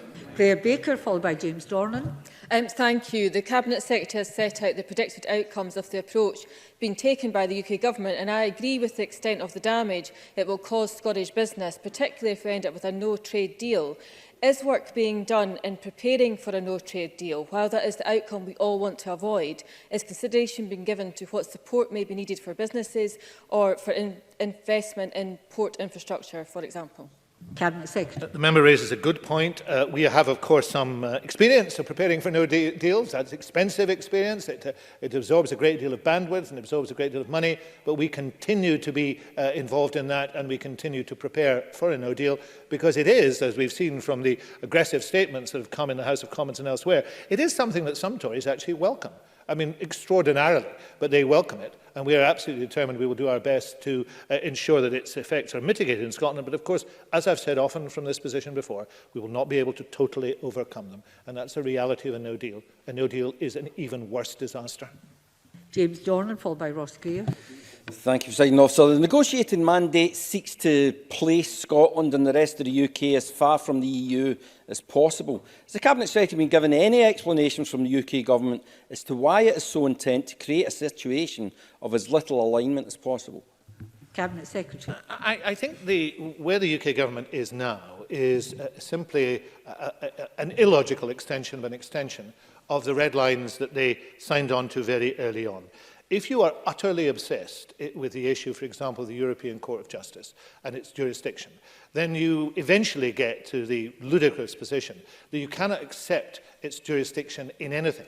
So you get to the position, for example, that when you look at entirely reasonable, helpful, important issues, such as the regulation of road transportation in Europe, and you will not take part in that because you do not wish jurisdiction from the European Court of Justice, and you're going to set up your own body, and you're going to then look at some sort of alignment and hope it works. The UK government's found itself in a nonsense, Alice in Wonderland position, but it continues to espouse it. And it will lead, and is leading, to disaster. And it is important we say that. It is important we say the Emperor has no clothes. The Scottish Tories may see some wonderful raiment around Boris Johnson. I see nothing at all. Ross Greer, followed by Willie Rennie. Thank you. The Greens share the Scottish Government's immense frustration at the UK Government's attitude towards schemes like Horizon 2020 and Erasmus Plus that have brought such immense benefits to Scotland. So can I ask the Cabinet Secretary if the Scottish Government believes the UK Government has a legal basis for its stated position of seeking to exclude Scotland from such schemes if there were unilateral attempts to participate, and are such unilateral attempts to stand up for Scotland's best interests something the Scottish Government is considering? Cabinet Secretary. Yes, thank you. I am considering it actively. I know that there is a very strong support for Erasmus Plus within Scotland as a whole. There's support in the other devolved areas as well, and we will want to see that move forward. There should be no question. But if the UK Government decide, for whatever reason, not to participate, and I think their analysis is deeply flawed, and we've argued it for some time, then the options should exist for the devolved administrations to take that up. And in addition, the resource that is presently applied to that should be divided amongst the devolved administrations for them to be able to make the decision with the same amount of money. The principle of no detriment should apply to this as to all other matters in Brexit, and I would want to see that happen. If, however, there is a dog-in-the-manger attitude from the UK Government that says we're not taking part and we're telling you that you're not taking part either, we will resist that to the ultimate. Willie Rennie, followed by Angela Constance. The Minister and I share deep concerns about Brexit and the economic damage that it will cause. There's no doubt about that. But as we've discussed before with the Continuity Bill, it would be helpful to keep pace with EU regulation to smooth trade and relations with our European neighbours. But how will the Minister ensure that in doing so, this does not hinder trade and regulations and relations with the rest of the United Kingdom? Cabinet Secretary. Mr Rennie makes a good point. It is important that that happens. We don't believe that any of the proposals we have would do that. It is possible to be able to operate effectively across borders, as we know. That's what trade does. People tend to trade with their nearest neighbours. We want to put together a system of keeping pace that enhances our ability to keep the best, but also make sure that we can continue to operate with everybody, including our closest neighbours. And I think the point that Mr Rennie makes can be addressed constructively during the development of the bill, and I, as Mr Rennie knows, I believe that when all bills are introduced to this Parliament, they can be developed. They do not arrive perfect or fully formed, and in those circumstances I look forward, if the Liberal Democrats are keen to take part in developing the bill, I'm keen to work with them on that matter. I'd be happy to work with Mr Rumbles, and I've rarely said that in my life before. Angela Constance, followed by Liz Smith. Thank you, Presiding Officer. From his interactions with the UK Government and others, has the Cabinet Secretary seen or heard any explanation as to why the negotiating mandates pay far less attention to the needs of Scotland and, by contrast, pay more attention to Jersey, Guernsey and the Isle of Man, despite our clear and strong democratic preference to remain in the EU, so much for a partnership of equals? Cabinet Secretary. I understand the point, and I made the point myself, but I don't want to diss my friends in Jersey, Guernsey and the Isle of Man. I see them often in the British Irish Council. I think that they have fought well and valiantly for their rights, but of course they are in a different position to ourselves. But it does certainly puzzle me. I mean, they're not part, for example, of the JMC process. It does puzzle me that there is such a determination to make sure that Scotland should have nothing, uniquely, absolutely uniquely. Because if you look across these islands, Wales, regrettably, but it is true, voted for Brexit. Northern Ireland voted against Brexit and has a very special set of circumstances. England voted for Brexit, and many people regret that, but it did. Scotland absolutely clearly and by a big majority voted against Brexit, and yet uniquely it is to receive no special treatment at all. That is an issue which not only this chamber should address. I would have thought that the Scottish Conservatives would wish to address this, but maybe that is the problem. They are Scottish Conservatives. They just don't recognise how important Scotland should be to them. Liz Smith, followed by Fulton McGregor. Thank you. Well, on that theme, the Cabinet Secretary has referred a great deal in his statement to all the costs to the Scottish economy of the Brexit process. So can I ask the Cabinet Secretary, when will the Scottish Government publish an updated assessment of the costs that would be incurred to the Scottish economy should we ever be an independent country and suffer the trade problem of a hard border with our most important partner in England? I have to say to Liz Smith, with whom I've done a lot of good work and whom I am fond, I hope that doesn't damage her career or even her personal life in these circumstances. I just have to say that that was not worthy of her. We have, and I say that very nicely, because we have published a great deal of material and will continue to publish it. But if anybody now looks at the current situation and can say to me, oh, Scotland would still be better off not making its own decisions, they're not reading the information, they're not thinking about it, and they're certainly not thinking of their constituents. And Fulton McGregor, please. Thank you, Presiding Officer. Does the Cabinet Secretary agree that whether or not Scotland continues in EU programmes, devolved areas such as Erasmus should be a matter for this Scottish Government and Scottish Parliament and not the UK Government? Cabinet Secretary. There's absolutely no doubt. The decision of what programmes we participate in should be a decision for us, and the resources to allow our participation should be part of the discussions about how we move forward financially. There have been no discussions of that at all. I have seen nothing from the UK Government, for example, about how they intend to fund and support the so-called Shared Prosperity Fund, but of course there should be decisions for us. Thank you. That concludes questions in the statement. There will be a short pause in which allow the front benches to change to the next item of business.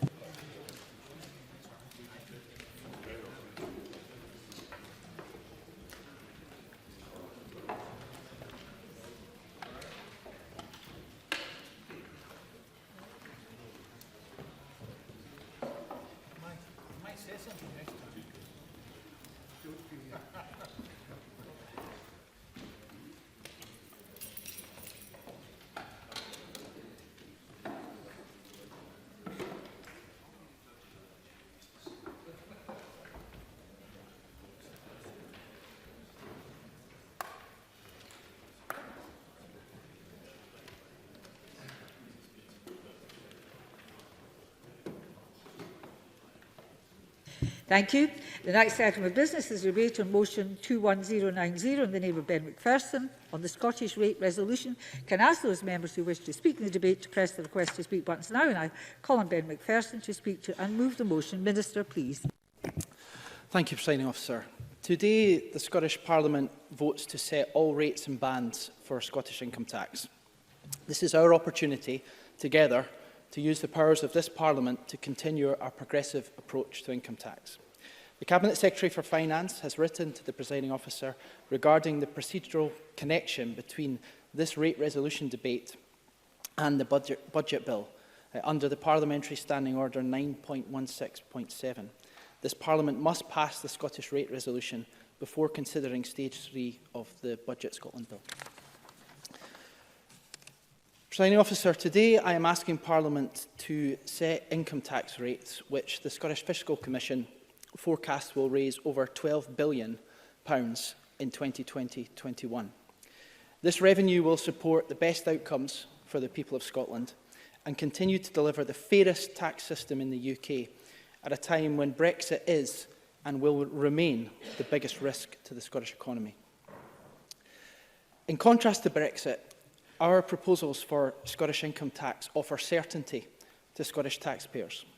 We are proposing no changes to the existing rates in our income tax plans for 2020-21, as we continue to deliver the settled structure that we committed to for the duration of this Parliament. Presiding Officer, we are proposing to raise the starter and intermediate rate bands by inflation, as we did in 2019-20, and freeze the higher and top rate thresholds. Our decision to freeze the higher rate threshold again in 2020-21 is forecasted by the Scottish Fiscal Commission to raise £51 million next year. However, our decisions mean that on their current income, no Scottish taxpayer will pay more in 2020-21 than they are in 2019-20. Decisions on the personal allowance, of course, remain reserved to Westminster. And for the purposes of modelling, the Scottish Fiscal Commission have assumed that the UK Government will maintain their policy of freezing the personal allowance threshold at £12,500. However, this outcome is far from certain, again demonstrating the impact on Scotland's finances of a delayed UK Government budget, a UK Government budget that was delayed by choice, not by necessity. Presiding Officer, our fairer and more progressive income tax policy ensures that 56% of all Scottish taxpayers will pay less income tax than they would if they lived elsewhere in the UK in 2020-21. And our income tax proposals continue to deliver on the 4 key tests we introduced in 2017. 1, to protect the lowest paid taxpayers. 2, to create a more progressive arrangement. 3, to raise additional revenue to maintain and promote Scottish public services. And 4, when taken in conjunction with our spending plans, to support the Scottish economy. Fraser. I'm grateful to the Minister for giving way. Just on the subject he's just mentioned, the issue of raising revenue, I wonder if he might reflect upon the scrutiny that's been provided by SPICE, which indicates that the £650 million extra being raised by the Scottish Government's tax changes are only delivering a net benefit of £46 million to the Scottish economy. Does that not suggest that the approach being taken by the Government does need to be rethought? Minister. Thank Murdo Fraser for that intervention. However, just to point out, as he mentioned in his question, that there would be £460 million less for spending on public services. Key public services like health and education and justice and local government, all of which are important for the delivery of public services on the ground and meet some of the requests that the Scottish Conservatives made in the budget process. Moving neatly on to my next point, today I'm asking the Scottish Parliament to agree the Scottish rate resolution motion, which for the tax year 2020-21 will raise for our budget funds to deliver, as I said, the widest range of free access public services in the UK. Initiatives that promote inclusion and provide support. For example, concessionary travel for older and disabled persons, and now following our budget deal with the Greens for those under 19 years old. And importantly, progress towards achieving our ambitious targets on addressing child poverty through initiatives like the Scottish Child Payment. And of course, Presiding Officer, tax isn't set in isolation.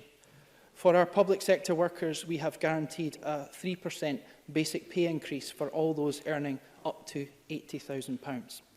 This means, as a result of our income tax and pay policy choices for 2020-21, a senior nurse will be around £890 better off in 2020-21 than this year, and a teacher will be around £950 better off in 2020-21 than they are this year. Presiding Officer, under this Scottish Government's proposals, there will be no increase in the tax divergence relative to the rest of the UK, as long as the UK Government stick to their commitments, the ones that they made in their 2018 budget. Back in 2018, the UK Government committed to freezing the higher rate threshold in the rest of the UK at £50,000 in 2020-21. The Scottish Conservatives have asked us not to create more divergence, and our proposals will ensure this.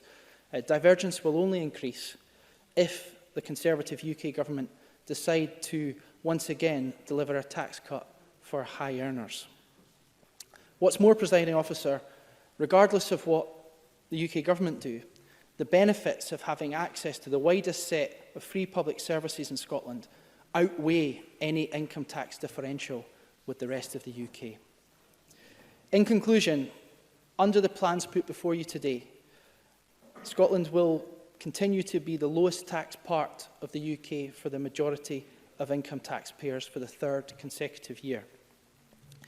We have continued to deliver a Scottish tax system that offers convenience, fairness, efficiency and certainty for Scottish taxpayers, for the Scottish people. Our decisions on taxation have resulted in a more progressive tax system, protecting low and middle income taxpayers, while raising additional revenue to invest in public services and Scotland's economy. I present to you today a Scottish rate resolution motion that will deliver a fair and progressive tax system, raising £12 billion for the Scottish budget to protect and enhance our vital public services and support our economy. That is £12 billion towards increasing well-being, tackling climate change, reducing child poverty, and increasing sustainable and inclusive economic growth. Presiding Officer, I move the motion in my name. Thank you very much. I have a little time in hand this afternoon for interventions across the afternoon, so or a little bit flexibility of speeches. Now call Donald Cameron, our Conservatives. Mr Cameron, please. Thank you, Deputy Presiding Officer. And can I begin again with words of welcome, this time by welcoming Ben McPherson into his new role as Minister for Public Finance and Migration. And in much the same way as past discussions between myself and the Cabinet Secretary for Finance have been conducted, he and I have likewise had many constructive conversations since our respective election to this Parliament in 2016. I look forward to continuing that positive dialogue with him. And I welcome the opportunity to open for the Scottish Conservatives today, but regret that yet again we stand here faced with a Scottish rate resolution which continues to make Scotland the highest tax part of the United Kingdom. And I remain disappointed that despite the talks that my party had with the Cabinet Secretary for Finance, our request that the government guarantee no further divergence should the UK government make any changes next week was ignored. Now, whilst many hard-working people across Scotland will no doubt be relieved that the tax-hiking, levy-raising tendencies of this government have been silenced for this year at least, the freezing of the higher and top-rate thresholds will mean, as has been said by one analyst, that at a time when earnings growth is over 2%, that means in Scotland more people will be sucked into paying more tax. And many will rightly ask why it has happened in the first place, given the cast-iron promise of the SNP in their 2016 manifesto, when they said that we will freeze the basic rate of income tax throughout the next Parliament to protect those on low and middle incomes. And as my colleague Murdo Fraser pointed out in this very debate last year, the comment he pointed to from the First Minister in 2017 when she told Parliament, I've been very clear that the government will not increase income tax. That is not true. It is another promise broken. But, yes. Cabinet Secretary. In the spirit of keeping promises, does the member accept, though, that the Chancellor did promise to freeze the higher rate threshold next year? So if there is to be any more divergence, it's because he's broken his promise, not because this government has taken any decisions. Donald Cameron. I don't accept that, but it is perfectly possible for the UK government next week to make changes. And all we sought from the government in our negotiations was a commitment to match that should changes happen. But, Presiding Officer, there is a deeper problem. 1 year on from the SNP's big shake-up of the Scottish tax system, we now know that the grand idea hasn't quite paid off, because despite crowing about hiking up taxes for middle earners, it turns out the Scottish government hasn't raised anywhere near the amount it will have wanted to make to ensure that it is worthwhile. These higher tax revenues, according to Spice, are forecast to be almost entirely offset by the deduction to the Scottish budget via the block grant adjustment. And they cite, I'm keen to make some progress, and they cite the Scottish Fiscal Commission forecast, which estimates that this £650 million differential will only generate £46 million more than is deducted by the block grant adjustments. And Spice go on to say, for around half of Scottish taxpayers, income tax devolution has meant higher tax bills, but no additional spending power for the Scottish budget. No additional spending power for the Scottish budget, running to stand still, in other words. Now, I wouldn't dare to suggest that £46 million isn't, in and of itself, a considerable sum of money, but it amounts to less than 1/5 of 1% of the total Scottish budget. And that is certainly something that I would ask the Minister and the Government to reflect upon. And there lies another much starker peril for this government in the near future, namely budget reconciliations for income tax receipts, because the Fiscal Commission note in its February forecast that based on these forecasts, the reconciliation for 2018-19 income tax to be applied to the budget next year, 21-22, would be a negative £555 million. In other words, the SNP are facing a black hole of over £500 million in next year's budget. So if you take the total this year, next year, and the year after, that is close on £1 billion of money to be found. And of course, this year, for the very first time, Deputy Presiding Officer, the Scottish Government are using their resource borrowing powers to address this. But given this government are already maxing out Scotland's credit card when it comes to capital borrowing by borrowing the maximum amount of £450 million per year, it would be remiss not to mention the potential severe implications for the next few years. And as others have noticed, and I think this is a point made by Bruce Crawford last week, this makes budget management between years all the more important. And Spice have said that based on the information we have to date and the evidence that the balance of the reserve has been falling in recent years, it would seem from these plans that the Scottish Government is not building up large reserves to mitigate the large expected reconciliations in the years to come. And that is deeply worrying, and I hope the Minister and the Cabinet Secretary will address it as a matter of urgency. But despite this gloomy picture, Presiding Officer, there is some light at the end of the tunnel. The UK Government spending plans will see the Scottish Government's block grant increase by nearly £1.6 billion in real terms compared to last year. And that's a figure acknowledged in the draft budget by the Scottish Government, whose estimate of consequentials is almost £500 million in excess of the Treasury's own estimate. And thanks to the UK Government, a typical taxpayer in Scotland is now £1,205 better off than they were in 2010 due to the cumulative tax changes to the personal allowance, amongst other things. That is because, unlike this government, we know that taxpayers are best placed to decide how their money is spent, and not the SNP. It is undeniably clear that the UK government has been able to keep more money in people's pockets and still invest record amounts of money in our public services, which Scotland is plainly benefiting from in terms of consequentials. Presiding Officer, I began by talking about how people in Scotland are paying more tax, but can I end by stating that that's not just about income tax, but it's also about council tax. Because as a result of failing to find £170 million of capital investment sought by COSLA, many councils are now regretfully having to implement council tax rises of almost 5%. Another promise broken. Deputy Presiding Officer, in the same vein as last year, we cannot support this rate resolution because despite our reasonable request to guarantee no further tax divergence with the rest of the UK, that has been rejected out of hand. And for those reasons, I urge Parliament to oppose this motion today. Thank you very much. And I call on Rhoda Grant to open for Labour. Ms Grant, please. Thank you, Presiding Officer, and I too would welcome Ben Macpherson to his new role. Last year, we saw the SNP government introduce a rates resolution that gave high earners a tax cut, but increased tax to some of the lower earners. Instead of righting this wrong this year, they've simply continued it. From the foundation of the Parliament, we had tax-raising powers. In the very first parliaments, they were modest and they were never used, but that was as much due to the high investment from the Labour government in Westminster as it was to the financial management of the Labour-led government here. Child poverty was falling, educational attainment was rising. Presiding officer, those were the days. Then it all ground to a halt with this incompetent SNP government, a government that between 2007 and 2011 got their budget through on Tory votes. And that tells you all you need to know about their fiscal policies. It was also the SNP government that never intended to use tax-raising powers, the SNP government that handed back the ability to use them.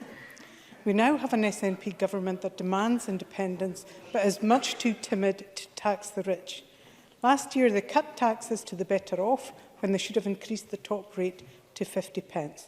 Again this year, they're too timid to do this. Children are growing up in poverty and they're too timid to ask the rich for a few extra pence to prevent that. So much for the brave new world. They call for independence, but they forget the deficit. They forgot that the economy is not built on the generosity of 1 or 2 billionaires. It's built on all citizens having a job, earning enough to pay their taxes. And they have ushered in policies that put tens of thousands of public servants to work. In any other industry, presiding officer, a pace would have been set up. And I'll take the intervention now. John Mason. At the same time, I thank the member very much for giving way. But does she accept that while we can have income tax slightly higher than England, if we go too far ahead, there is the danger of behavioural change? I don't believe, unless you were to change taxes dramatically, that you would have behavioural change. But the behavioural change that would happen is we would have money to invest in the services that we very much need, and that's what we are calling for.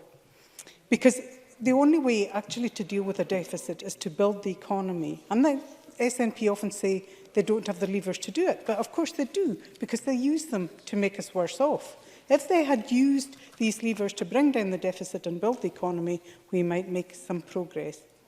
Yet, for independence, they depend on an unpopular Tory government to make a negative argument rather than using the powers they have to make a positive one. They use the politics of grudge and grievance rather than the politics of investment and growth. How could anyone trust them to negotiate independence? They negotiated a fiscal framework that leaves us 200 million worse off this year and creates a £1 billion black hole over the next 3 years. Under this government, the only thing that is growing is poverty, educational standards are falling, and the NHS is one long waiting list. Our councils are no longer able to provide lifeline services for our communities. And can anyone remember the historic Concordat? How it was heralded as the new relationship of mutual respect between government and councils. Councils must rue the day that they ever fell for that one. The Concordat now means that they're only able to provide statutory services, and they struggle to do that. And if that was not bad enough, their council taxes are also being set here in Edinburgh by the Scottish Government. Let me quote Jim Hunter's comments on the budget last year, and they still hold true today. Ministers and MSPs can keep councils on the tightest reins, and when services in consequence get slashed, they can arrange for councillors to take the blame. Perhaps the time has come for councillors to quit council chambers, lock the doors and mail the keys to Holyrood.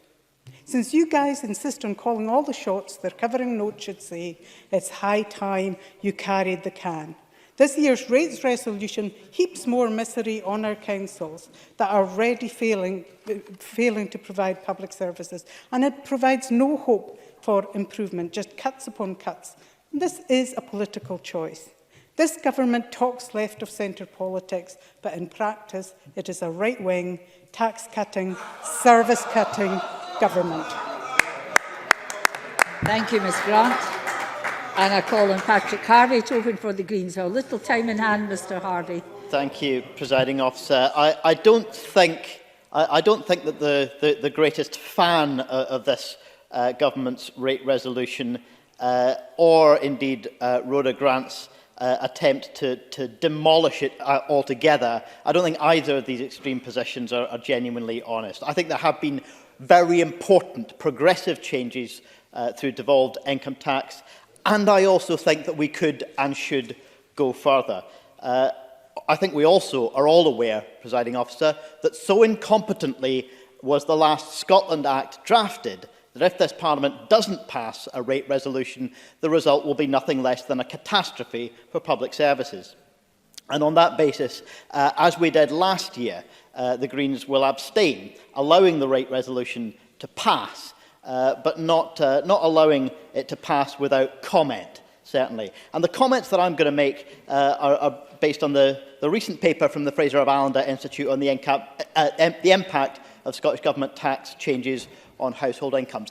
That paper integrates what we know about income tax changes by UK and Scottish governments with what we know about what's happening in other fiscal measures like local taxation and social security.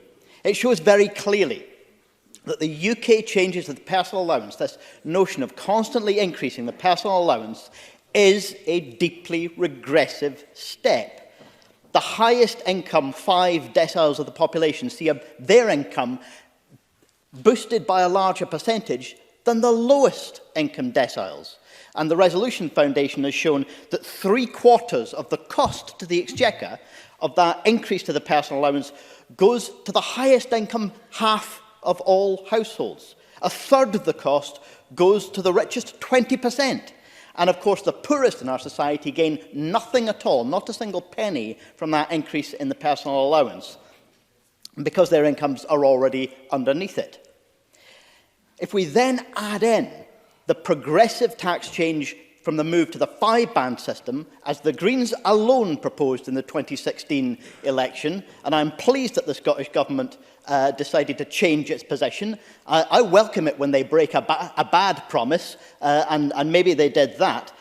The Green position in 2016 has, broadly speaking, been implemented, and it is the single element that makes the overall income tax changes progressive. It does save relatively little for low-income households, but it means high-income households are paying more, and the combined effect of those changes to rates and bands with the personal allowance still shows that we've overcome that injustice that would have come from the UK changes of seeing a greater benefit flow to the wealthy than to the rest. We then have to look at how it integrates with local taxation changes. And again, if we'd only seen the above-inflation increase, that would have hit hardest on lowest income households in Scotland. But we also saw changes to the bands at E to H, and when we combine those effects, the overall impact is that, yes, everyone's paying a bit more on their council tax, but it's high-income households who tend to be paying more. Put those two effects together, the income tax changes and the local council tax changes, and we still see that the combined effect is that high-income households are paying more on average and low-income households are protected. Some are better off, but all of that first 5 or 6 income deciles are protected from the overall effects of those tax changes. And still, at this point, the single biggest element achieving that progressive effect is the move to a 5-band system of rates and bands on income tax in Scotland. Now, I don't think that's enough to alleviate poverty and inequality. And unlike some, I do say that redistributing wealth should be one of our objectives when we set taxation and other policies in our economy. Income tax on its own is probably never going to be a powerful tool for improving the financial situation of the lowest income households, because the lowest income households already pay very little in the way of income tax. And so if we want to go further on this, if we want to achieve more, we have to look, for example, at council tax reform. And I encourage, once again, all political parties, including the Scottish Government, to show greater imagination, creativity and boldness in the council tax talks than we've seen to date. Because unless we do redress that fundamentally regressive aspect of council tax in our tax system, then whatever income tax policy we pass when we have our annual rate resolution debates will only be mitigation. Finally, Presiding Officer, we then, once we look at income tax and council tax, need to think about how that integrates with the other benefits through social security services and other services. And we do see a positive impact from changes that have already been made, and there'll be more to come with the Scottish Child Payment, which is yet to be put into force, and it will help more. But it, as we discussed in question time a few minutes ago, is still linked to UK benefits with persistent problems of administration and low take-up. So all of us, all political parties in this chamber, have a responsibility, not just today in passing a rate resolution to say whether we would go further, but as we develop manifestos over the coming year to put forward more policies that will cut housing costs, that will cut public transport costs, and that will create more benefits for people at the lower end of the income scale, because no income tax rate resolution on its own will be able to achieve that. If we want genuine redistribution, we need all of these levers to be used to their maximum effect. And I call on Willie Rennie for around 4 minutes, please. Thank you, Deputy Presiding Officer. Can I start off with agreeing with Patrick Harvey about the council tax reforms? We've got the cross-party group that's working on these proposals just now, and I hope the government does step up and actually come forward with proposals to end the council tax, because I think that's what we're all committed to, and I hope that is something that is seen to fruition. We've tried this many, many times in the past. Now is the opportunity to do it. There is a will, and therefore we need to find the way.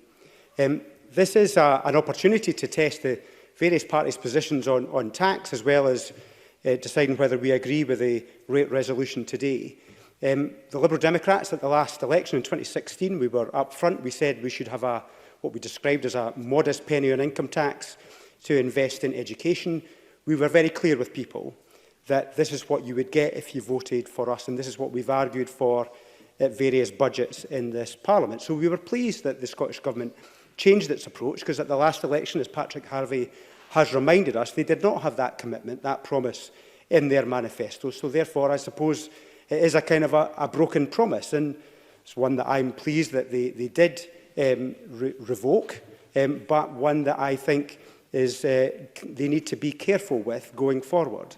I think if you have got predictability about tax, if people know exactly where you are planning to go over the next 4 or 5 years, I think there is an element of trust that is developed, and therefore the behavioural change that potentially could come with other tax changes, with unrelenting tax changes, doesn't come to fruition.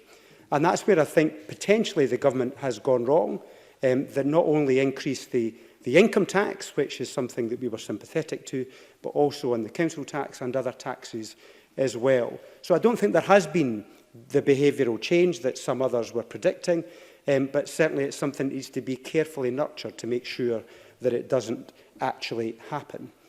But this is a moment that we should actually reflect on the Conservative position on tax, because we've seen a screeching U-turn.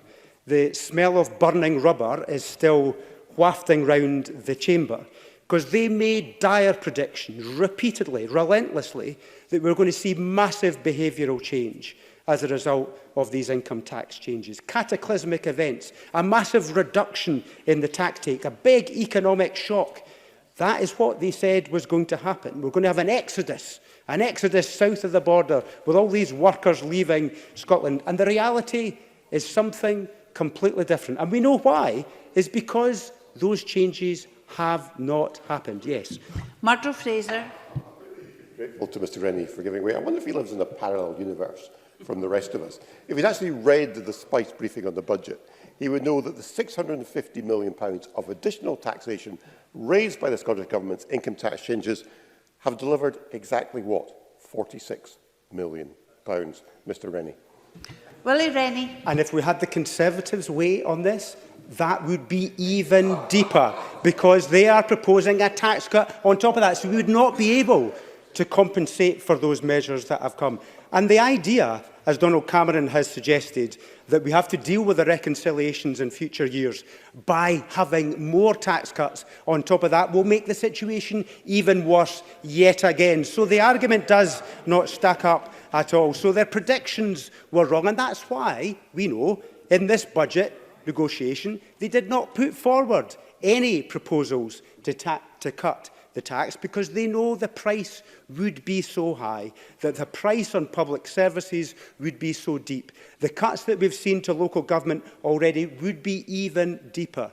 And that's why the Conservatives did not have the guts to put forward any tax changes in this budget negotiation. So they have been found out. Their predictions of cataclysmic events never came to fruition. So perhaps we'll see a different tax approach as we progress forward. But it is also worth reiterating our concerns about the capital overspends on certain projects across Scotland. The Sick Kids Hospital, the Ferries project, the AWPR, the Aberdeen Hospitals, the Our Power Energy Company with a £10 million loan. All these overspends are deeply regrettable. I'm sure the Minister herself regrets it and hopes that she can get control of these projects going forward, and that her fellow colleagues in the Cabinet are a bit more responsible in their planning of these projects in future. But it is difficult, not just now, but it is difficult to ask people to pay tax when the government is so irresponsible with these massive projects. It's costing us hundreds of millions of, not just now, it's costing us hundreds of millions of pounds. So that trust with the taxpayer needs to be repaired if we are going to make sure that progressive tax changes happen in the future. And with this government's reckless approach to its public finances, I fear that that might not be possible. So let's get control of the capital projects. Let's put an end to the arguments from the Conservatives that progressive tax changes result in cataclysmic events and behavioural change, the exodus down south. But also, let's make sure that if we are going to make tax changes, we have put that in the manifesto at the previous election, and we do exactly what we say we are going to do. Thank you very much. We'll now move to the open debate and speeches of 4 minutes, please. I do have a little bit of time in hand to allow for interventions. John Mason, please, followed by Alexander Burnett.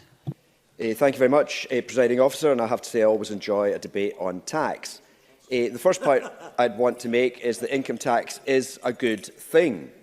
It has a lot of fairness about it, being linked to ability to pay, and it's also simple for employees, as their employers generally deduct PAYE before paying their wages.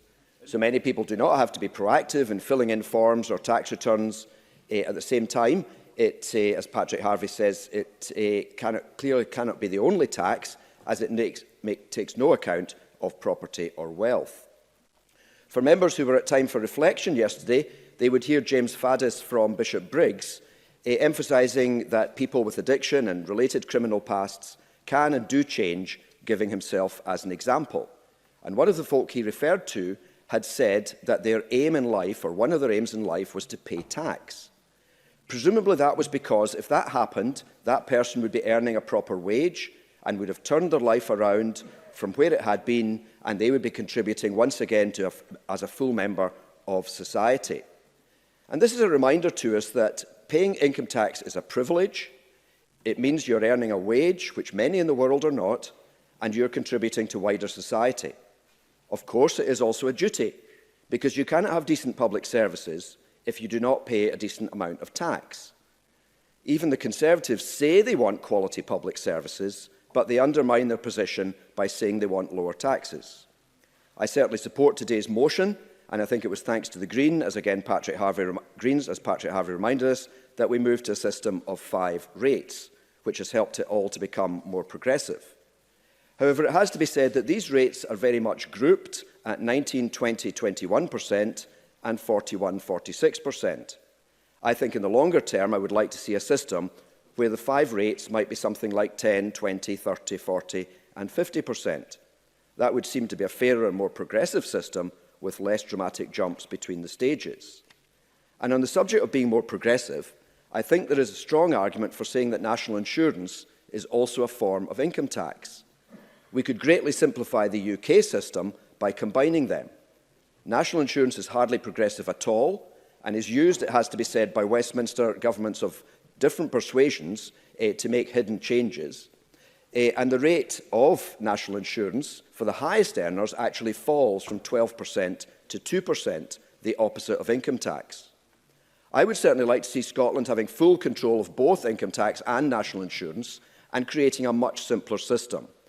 The combined marginal rates at the moment are 31%, 32%, 33%, then up to 53%, then it falls back to 43% and 48% for the top earners. It's not a wide spread. Now, while on this subject, corporation tax is also a form of income tax, but for companies. There is a strong argument for corporation tax and income tax being at similar rates, and certainly both being corporation tax being devolved as well. This would reduce the opportunity for tax avoidance by people incorporating. And I do welcome the work the HMRC are doing on clamping down in situations where someone is really an employee, but attempts have been made to say they are not. Apart from anything else, employment generally gives better rights and protections than self-employment or incorporation. My final point would be that we remain in this situation where we are setting income tax rates not knowing what the UK ones will be. As long as we have devolution, we should be focusing on variations away from the UK rates, and inevitably these variations will be limited because of the risk of behavioural change. Yet it is impossible this year for us to do this properly as long as we do not know what Westminster income tax rates will be. So I do congratulate Kate Forbes and the Scottish Government for setting income tax rates while Westminster messes us around and keeps us in the dark. I look forward to debating this further tomorrow. Thank you. Now Colin Alexander Burnett, to be followed by Tom Arthur. Thank you, Deputy Presiding Officer, and I note members to my register of interest as a taxpayer. As a representative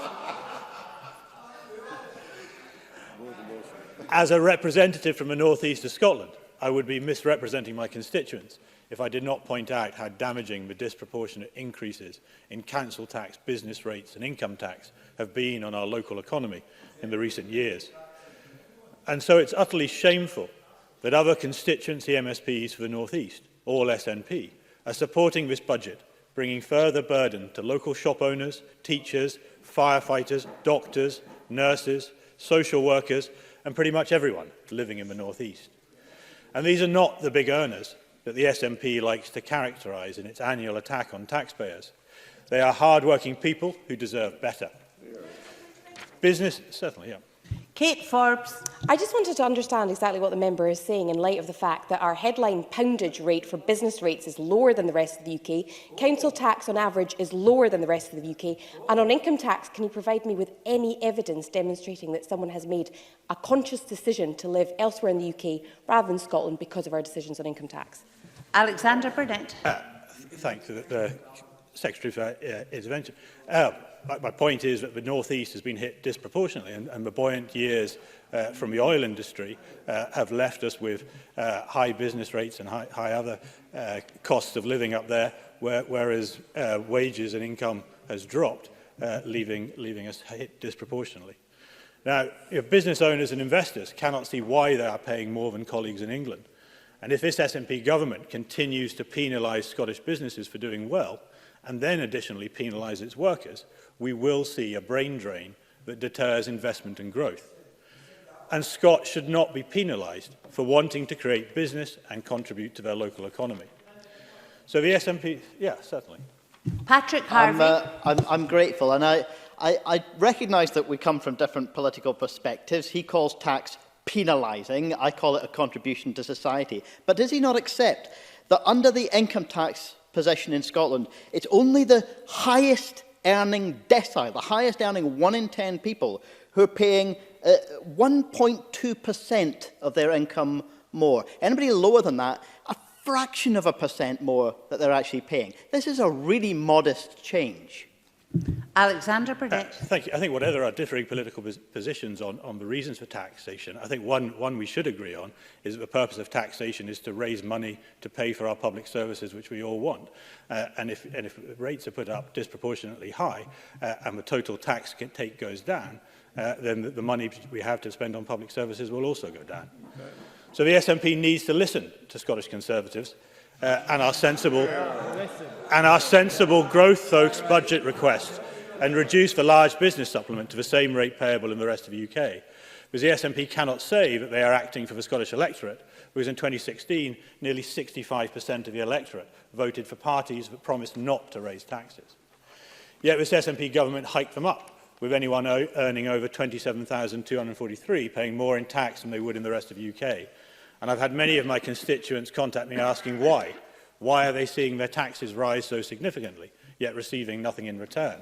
Why are they seeing local services deteriorate? And why are they seeing vital infrastructure literally crumble before their eyes?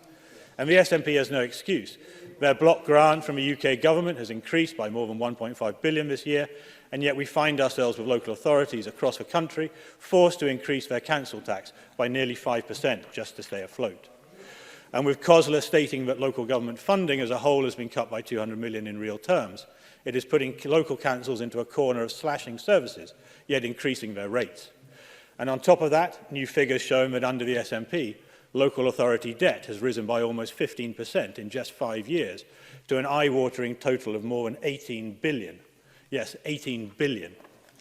So it is no surprise then that a recent report found that 62 bridges are due to be closed across Aberdeenshire by 2030. This will see hundreds of constituents cut off from their local communities and facing lengthy detours. Councils across Scotland are making drastic cuts to their SNP's imposed reductions on capital budgets, forcing local authorities to draw down on their reserves.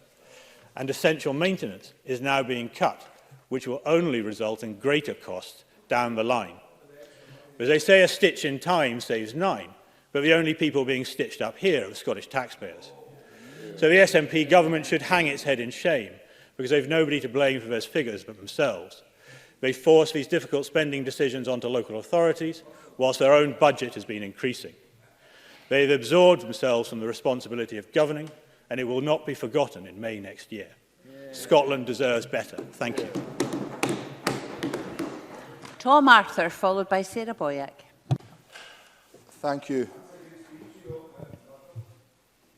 Thank you, Presiding Officer. I'm grateful for the opportunity to take part in this debate, and as it's my first opportunity to do so in the Chamber, I'd like to congratulate and welcome Kate Forbes and Ben McPherson to their new positions. I think, first of all, we have a responsibility in this Parliament, as much as we come from different political traditions, and nowhere is that often more obvious than when we discuss tax. We do have an obligation to be careful in the language that we use. I would like to perhaps just initially look at some of the rhetoric from the Conservative Party. One of the terms used is a middle-income earner. We sometimes see that in the front page of tabloid newspapers, and that a middle-income earner is someone perhaps on £40,000 or £50,000, and that this government has some sort of oppressive Dennis Healey-style set of policies which is going to precipitate a brain drain and leave Scotland crippled. That's the narrative, but it's nonsense. We all know it's nonsense. And we stand up and we engage in this pantomime, but we know it's not true. So let's just maybe try and establish some facts here. The median income in Scotland is £25,000, £25,200. In fact, 75% of taxpayers in Scotland earn less than £37,000. Now, someone earning £40,000 in Scotland is paying about £2.45 a week more in tax than they are in the rest of the UK. Think of a school teacher earning perhaps, I don't know, £42,000, for example. That's how much more they're paying a week. But unlike a school teacher in England, we're not sitting with £28,000 almost of tuition fee debt. So I think it's really important we get beyond this silly rhetoric. Yeah, we can have a debate about taxation and its value and how it interacts with economic growth and what our objectives are, though that is somewhat difficult given the limited powers that we have. But let's just be reasonable. And I'd say to Rhoda Grant as well, I appreciate there was a bit of nostalgia in her speech when Labour was in government and telling us how wonderful things were under Labour, though failing obviously to admit the Labour policies that led towards the 2008 global crash and their light touch regulation in the City of London, which precipitated a decade of austerity. Something started initially. Oh yes, certainly. Rhoda Grant. I can't help but be slightly amused that the member blames a Labour government for a global crash. Were we so powerful? Maybe that's why poverty was falling. Tom Arthur. Well, I would just draw to a former party leader, Joanne Lamont, who described London as a city-state and a global financial centre, which was at the centre, in many respects, of the global crash under a Labour government light touch regulation. I'm not blaming Labour in isolation. That would be silly to do that. I'm just saying that they had a part, and of course it was Alistair Darling who said there would have to be austerity tougher and deeper than Margaret Thatcher. And that is the reality. This government was barely in power for 1 year when we had to, when the financial crash happened, and that has been the reality we've had to experience and deal with. But I think Rhoda Grant's comments about this being a right-wing government, it's ridiculous. I appreciate perhaps that the SNP might not be as left-wing as the Labour Party would like, particularly those acolytes of Jeremy Corbyn. But to go and suggest that it's a right-wing government, it's ridiculous. We need to up our game here and improve our rhetoric. This is a parliament of minorities. And there's been 5 years in the history of devolution when one party has had a majority. Other than that, it has been for Parliament to set budgets, it has been for Parliament to work together, and we have to raise our game. We have a responsibility to 5.4 million people, oversight of a budget in excess of £40 billion, and yet we're engaging in this daft, puerile rhetoric and deliberately misleading people with terms such as middle-end, what a middle earner is, or indeed, what government is right-wing and what government is left-wing. So I think we have to go and take a slightly more mature approach. And I think there has to be a recognition that, and I'll make this my final point, Presiding Officer, because I realise time is against me. And the points raised, I think, by Donald Cameron and Murdo Fraser with regards to the income tax take in the fiscal framework.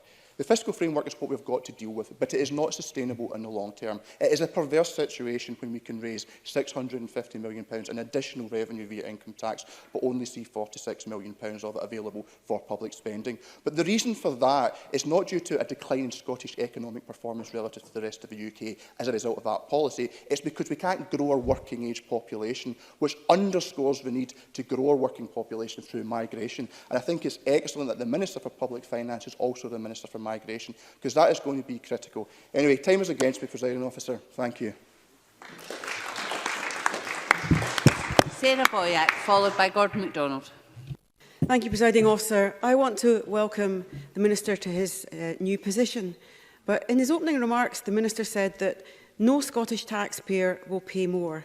And I want to take issue with that, because we all know it's not the full story. The SNP government could use their income tax raising powers to make up the gap in the budget, but with their lack of ambition and tinkering around the edges, they're simply running to stand still. The bans in today's resolutions are not fair. Someone paying £44,000 is paying the same level of tax as somebody on £100,000. How can that be fair?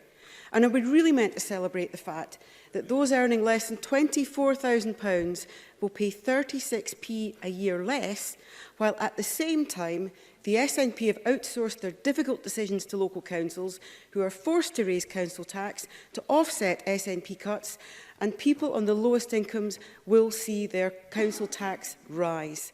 I do want to welcome Citizens Advice Scotland's campaign this week to raise awareness of the existence of council tax discounts and exemptions and their straightforward online tool which helps people find out whether they are entitled. We need to make sure that everybody who is entitled to that reduction actually receives it, because new statistics this week show a further fall in those claiming the exemptions they're entitled to. So we need action here. The reduction in people claiming council tax exemptions fails against a backdrop of £7 million of council tax, falls against a backdrop of £7 million of council tax debt across Scotland. It's the leading form of personal debt and is about £3,000 per person, 3 times the average council tax bill. So there's not much to celebrate here. Instead of raising the money our society needs from those most able to afford it through the levers that they have at their disposal, The SNP are instead relying on a tax they know is regressive. And I want to share the comments of Willie, Rennie and Patrick Harvey at the disappointment in the lack of progress of the cross-party working group to abolish the council tax. We need to make faster progress because council tax is regressive, it takes little notice of a person's ability to pay and relies on a 30-year valuation of the property they happen to live in. After 13 years of underinvestment in local government by the SNP, councils have little choice but to raise their council tax and to increase charges. So while on one hand, the SNP government would like us to celebrate the tax we have in front of us today, this tax resolution, the reality is that people on low and middle incomes are going to be paying more for their council tax and they're going to be paying more for increased charges, whether it's for increased charges on music tuition or on collection of their garden waste. So, Presiding Officer, there is little to celebrate today. This motion is a missed opportunity and it's more smoke and mirror because it doesn't actually address the fundamental opportunities that could have been done today. It's a missed opportunity and it's nothing to celebrate. Thank you, Presiding Officer.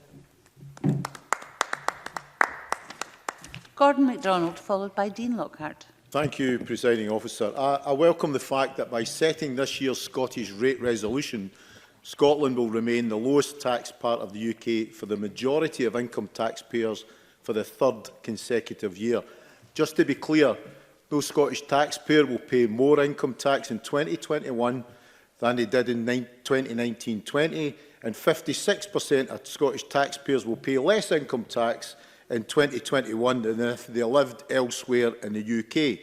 These statistics were confirmed by the Tory Scottish Secretary of State, Alison in answer to Scottish questions a couple of weeks ago.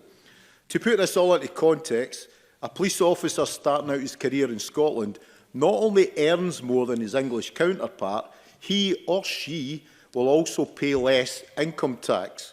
A newly qualified nurse on Band 5 earnings will be the highest paid in the UK and be paying less income tax. Presiding Officer, over the last few years we have introduced a more progressive income tax system than elsewhere in the UK. But we could do more, and I've only got 4 minutes, but we could do more, a lot more, if the setting of personal allowances, national insurance rates and the income tax levels on dividends and savings were devolved to this Parliament. We ask that those that can afford it, like ourselves as MSPs, to pay more. This helps us to deliver a wider and better funded set of free-to-access public services which are not available elsewhere in the UK. One very recognisable example is prescription charges, where south of the border they will rise to £9.15 per item from April, effectively a Tory tax on poor health affecting millions. In Scotland, we have chosen to make sure that medication is free for all. By passing the rate resolution today on income tax, we can pass the budget at stage 3 tomorrow and protect the £589 million increase for local government, protect the extra £60 million to Police Scotland and ensure the free bus travel for young people is delivered. The Scottish budget will also benefit most families across Scotland. Firstly, our council tax rates are substantially lower than south of the border, where currently a Band D property in England pays on average £1,750, and across Scotland the same band is on average £1,251. Here in Edinburgh, a Band D property is £1,277, an average saving of £473 per household. Presiding Officer, the council tax and income tax savings combined ensure that for the majority of people in Scotland, the claim by others in this chamber that Scotland is the highest tax part of the UK is utter nonsense. Secondly, the Scottish Government's proposal to introduce a £10 per week Scottish Child payment by Christmas for low-income families with children under 6 will help lift 30,000 children out of poverty. This is only the beginning, as the Scottish Fiscal Commission forecast that by the time it is fully rolled out in 2023-24, at least 280,000 children will receive the Scottish Child Payment. When this benefit was first discussed, churches, trade unions, poverty academics and charities all agreed that at £5 per week it would make a huge difference. Well, this Scottish Government has doubled it to £10, and I would hope that other parties would support this move. Presiding Officer, Scotland is taking the right steps to provide a more progressive tax system, but let's not forget that we could do even more if we had certainty over the settlement from Westminster in advance of our own budget. I hope that the Tory UK Government will see sense and in future years set their budget at a more appropriate time in order that this Government can continue to provide with certainty the support and services that the people of Scotland need. Dean Lockhart, followed by George Adam. Thank you, Presiding Officer. In the budget statement, the Cabinet Secretary claimed that the SNP has introduced the most progressive, fair and balanced income tax system in the UK, and that the SNP's tax policies will help promote well-being in Scotland. Presiding Officer, both of these claims are simply untrue. With respect to income tax, Scottish taxpayers will, according to Spice, this year pay £650 million more in income tax than their counterparts elsewhere in the rest of the UK. Everyone earning over £27,000 paying more income tax, and this Scottish tax resolution today will entrench that tax gap and tax burden. And for those who supposedly pay less income tax in Scotland, which the SNP use as the basis for saying their system is fair, they pay 50 pence a week less in tax, an amount which has already been more than wiped out by increasing council tax under the SNP. And this SNP tax policy actually costs more to administer than it does to provide that saving of 50 pence a week. Presiding Officer, the reality is that the SNP have cynically manipulated the tax system in Scotland for the sake of a cheap political line. A line that the Cabinet Secretary and others, including Gordon MacDonald, repeats ad nauseum to say that the majority of taxpayers in Scotland pay less tax, when the reality is that overall Scottish taxpayers are paying £650 million more a year than their counterparts in the rest of the UK. And I will give way to the Cabinet Secretary, who I would like to explain why, according to Spice, Scottish taxpayers are overall paying more than £650 million a year than their counterparts in the rest of the UK. Kate Forbes. Very simple question. It's when you take into account the behavioural impacts of adopting Conservative tax policies, there would be even less to the tune of £460 million available to spend. What would he cut? Dean Lockhart. According to the Fraser-Vallender, there would be no need for increased tax in Scotland if the economy was growing faster than it is right now. So the simple answer, the Cabinet Secretary keeps asking us what would be cut or what tax would be raised. We would grow the economy, Cabinet Secretary, and that is what you're incapable of doing. But, President Officer, the truly remarkable fact is that despite this £650 million more of higher taxes imposed by the SNP, according to Fraser-Vallender, virtually no extra money is being raised to spend on public services. In the words of the Fraser-Vallender, higher tax in Scotland is being cancelled out by lower wage growth. Not my words, the words of the Fraser-Vallender. So there we have it, the hard-working people of Scotland paying more tax, seeing a reduction in their take-home pay, not to fund extra public spending, but to subsidise the economic failures of the SNP. And that's why one of our budget red lines was for there to be no further increase in the income tax gap between Scotland and the rest of the UK, not just because higher tax is bad for the economy. And we're seeing that in response to something raised by Willie Rennie. We continue to see the Scottish economy growing at less than half the rate of the rest of the UK, and the SFC is forecasting that for the next 4 years. But also because higher tax is unfair and regressive for the people of Scotland to be paying more just to subsidise the cost overruns we're seeing under the SNP on ferries, on hospitals and on roads. Presiding Officer, let me turn to the other so-called policy objective underlying the budget and the SNP's tax policy, the promotion of well-being, mentioned by the Minister in his opening remarks. Last month, Nicola Sturgeon announced that the goal and objective of all economic policy should be well-being, which is at the very heart of our economic strategy. Unfortunately, just hours after making this statement, it was revealed that Scotland's ranking in the international wellbeing tables had suffered the biggest ever decline of any country, with Scotland declining from 16th place to 22nd place in the international rankings, now meaning we are at the bottom half of wellbeing rankings for developed nations. This decline was a result of declining education standards, relative economic decline and reduced life expectancy.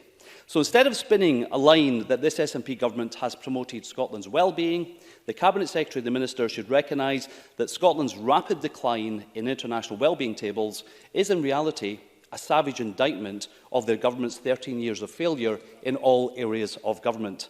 And for these reasons, Presiding Officer, we will be voting against the rate resolution at decision time.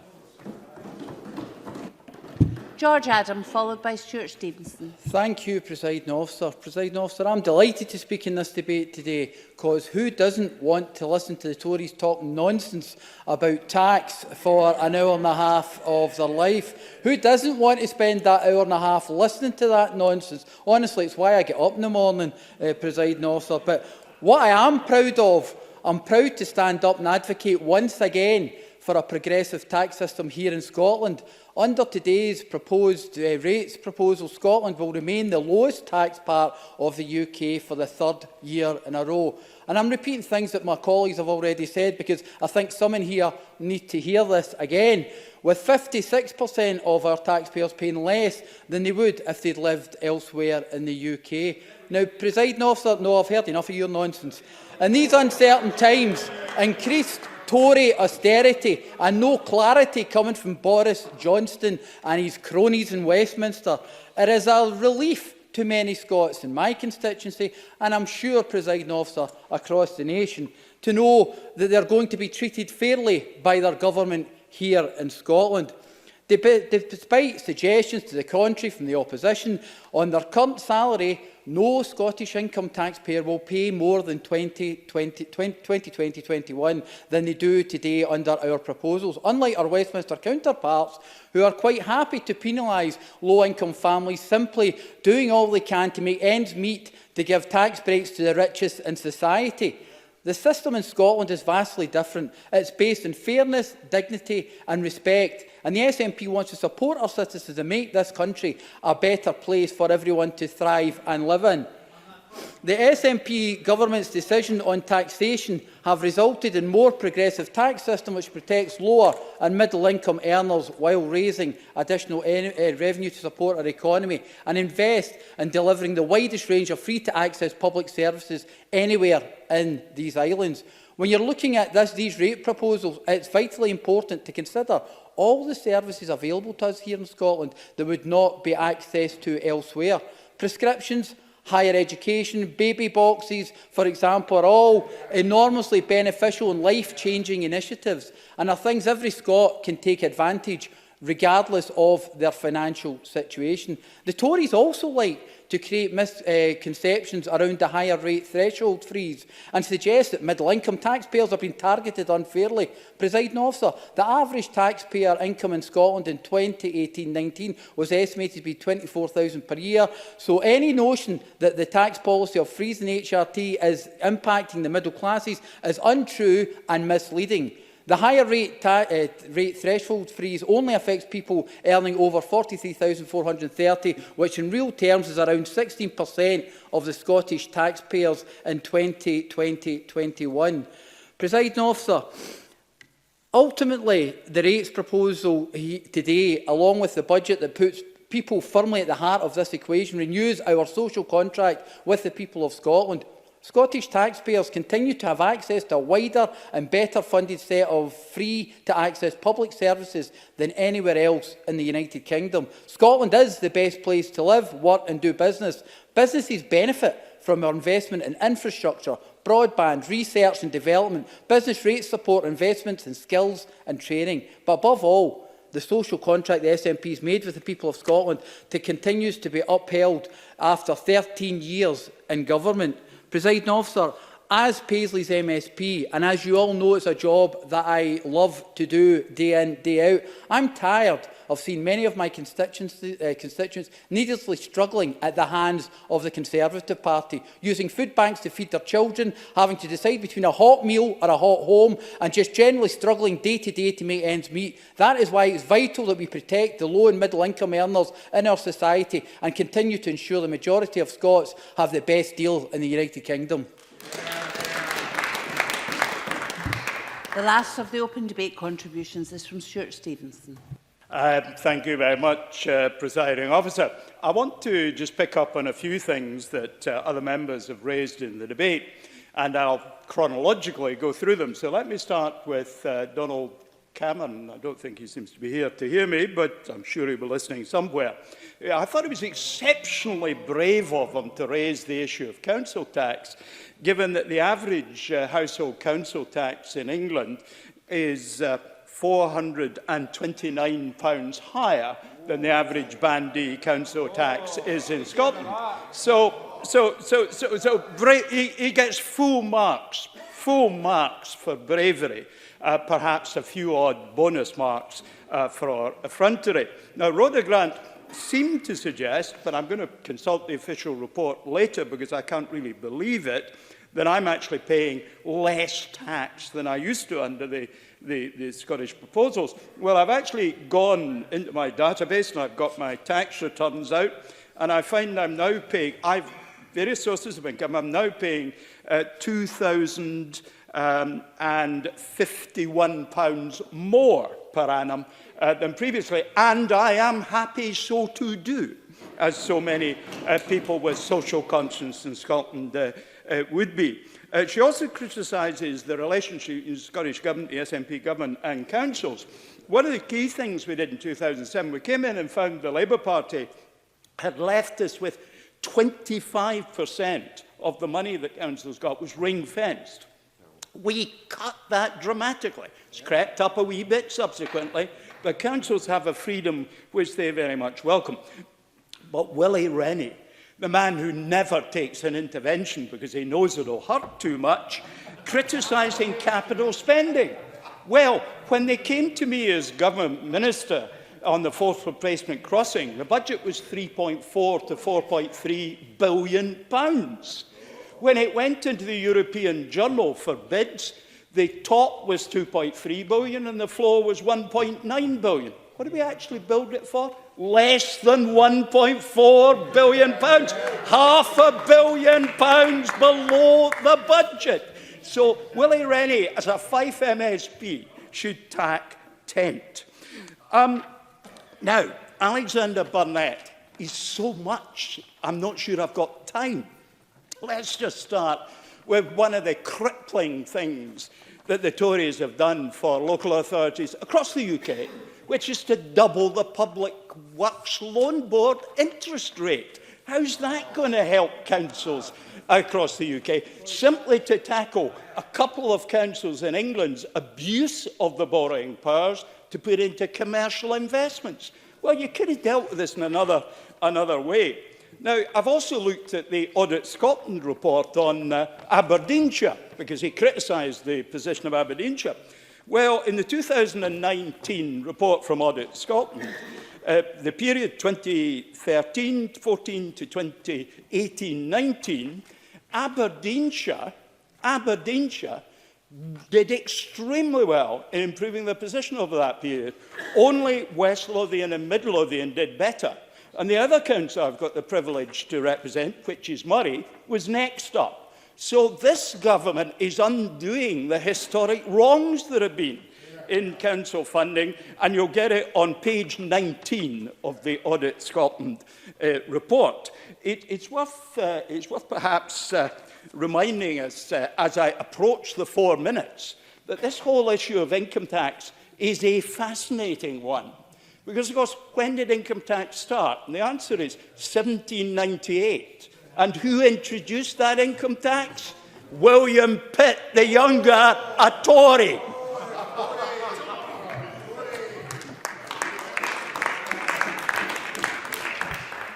We now move to the closing speakers.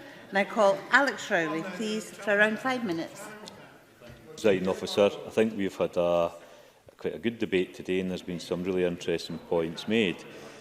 One of the issues that I would say is that we need to try, I think, and encourage a wider discussion within communities across Scotland about what kind of Scotland we want to see in the future and how do we pay for that. Because the idea, I mean, it is those on the Tory benches often object to taxes being paid, they support austerity and they complain when public services are cut.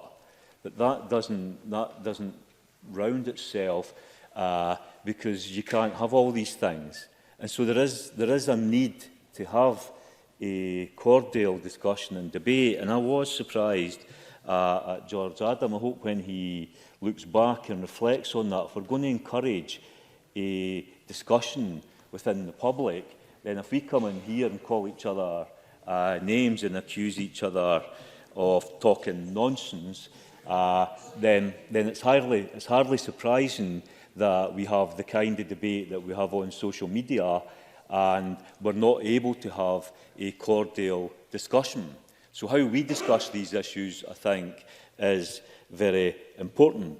A lot's been said today about behavioural change, and I know that's the argument that the SNP government make as to why, as Rhoda Grant said last year, we saw the SNP introduce a rates resolution that gave higher earners a tax cut, but increased tax to some lower earners. Behavioural change that worries me is the behavioural change that we've seen where working people used to be getting their wages and be able to go and buy their shopping are now being forced into going to food banks. And that issue needs to be addressed within these discussions. Sarah Boyack mentioned Citizens Advice Scotland, and I got a letter just before I came in here from Mrs Sandy Watts, the Chief Executive of Citizens Advice at Perth and Kinross. And she says, in the last year, the biggest debt issue across Scottish Citizens Advice network was council tax debt. In total, the people who turned to Citizens Advice network in Scotland for help with council tax debt owed a combined £6.9 million, or on average £3,000 a person. Now, we've got to surely be concerned about that. We should be talking to COSLA and local government, as well as certainly joining with Citizen Advice and trying to raise awareness of the benefits of the... Yep. Claire Adamson. Would the member not agree that part of the problem around council tax debt is the absolutely chaotic rollout of universal credit, which, with people having to wait 5 weeks for payment, means that they're automatically going into council tax debt almost immediately, and it's that kind of pressure on poorer families that is causing so much of the upset that we feel in these benches when it comes to this issue? Alex Rowley. I mean, welfare reform has had a dreadful impact on communities right across Scotland. I wouldn't disagree with that. But it's interesting that the numbers of people who are in work and are in poverty has continued to grow. So there's a wider issue there around the economy and the kind of economy that we want to see. And that's where I do agree with the point made for the Tory benches. We shouldn't just look at tax from the point of view how much can we tax people. We have to grow our economy. And the more we grow our economy, the more income tax that we will be able to bring in, as well as other forms of taxation. And I raised this with the Cabinet Secretary for Finance at the committee this morning. I'm not sure that the budget is linked to a clear policy direction that will deliver and grow our economy. And if we are to succeed as a country moving forward, we have to put in place a budget that will link to growing our economy. Can I say the fiscal framework? Why did John Swinney sign up to that fiscal framework? Was the civil servants advising them at that time that that was not the best way forward for Scotland? I do think we need to look at that, because this fiscal framework is turning out to be a disaster, and Murdo Fraser makes a good point when he questions that.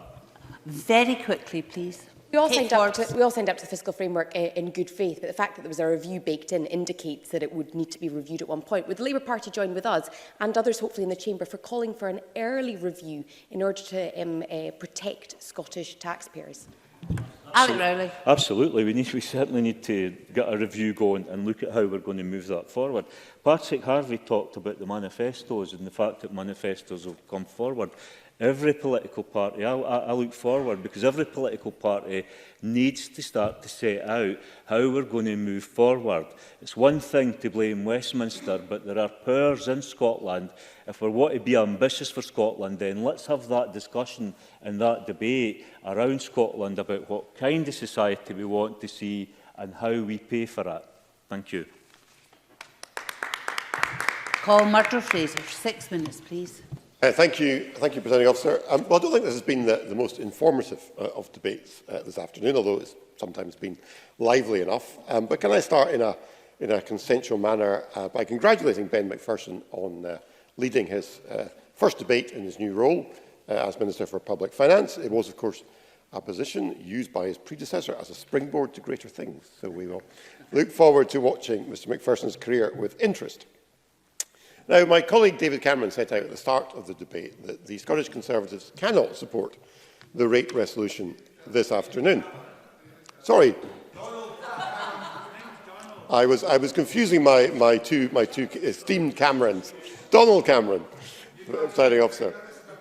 I'm sure Donald Cameron will make an excellent Prime Minister when the time comes. He's agreeing with that. It's good to see. Now, we recognise that what is being proposed in this resolution will not, in itself, widen the tax differential between Scotland and the rest of the UK. And we do not know, and this point was made fairly earlier in the debate, we do not know what will be in the Chancellor's budget next week, setting out tax rates for the rest of the UK. It is expected there might not be a change in the thresholds for the higher and additional rates, and if that is indeed the case, then the tax differential will not widen, and we'll have to wait and see if that is the case. Now, what we did ask, as Donald Cameron reminded us, as part of our budget discussions, was for the Scottish Government to undertake, if there were tax changes in the UK budget that widen the differential, these would be mirrored in Scotland with a subsequent amendment to the rate resolution. And the Finance Secretary decided not to go down that route, as was her right. But it is an issue that mattered, and it still does matter, presiding officer. And it is important to clarify the matching UK income tax changes comes at no cost to the Scottish Government, because under the fiscal framework, the Scottish budget is compensated for mirroring those amendments. So there was no downside to the Scottish budget from going down the route that we proposed. Our view is that a tax differential between Scotland and the rest of the UK does have a negative impact. It does send out a message that Scotland is the highest tax part of the United Kingdom. For anyone earning above £27,000, that means paying more taxes than their counterparts elsewhere in the UK, in some cases substantially more. For somebody earning £50,000, they will now pay more than £1,500 extra in tax than their counterparts south of the border. And this is an approach to taxation which has caused real concern amongst the business community, particularly those trying to recruit talented, mobile people to fill roles in Scotland. Because not just is income tax higher for above-average earners, but I'll go away in a second, LBTT rates are higher for larger properties. I'll go away to Mr Allen. Alistair Allen. I thank the member for giving way. I've listened with care to some of the language which he and his colleagues have been using. He mentions the concern he has that talented people on £50,000 will be deterred by the government's tax measures. Does it ever occur to him that people who earn rather less than £50,000 may be talented too? Murdo Fraser. Well, of course we have talented people earning less than £50,000, but the most they're going to gain from the SNP's tax benefits is 40 pence a week. That's not going to attract people to come to Scotland, presiding officer, and we have to look at the downside as well as the upside. And of course this has an impact not just on the private sector, but also in the public sector, where in areas such as the NHS, where we have large numbers of highly paid medical staff who have a choice of working anywhere in the UK, will consider the whole question of the tax they pay as a factor in determining where they take up roles. Now, we hear from the SNP benches, we heard it this afternoon, these additional taxes are justified because they support extra spending.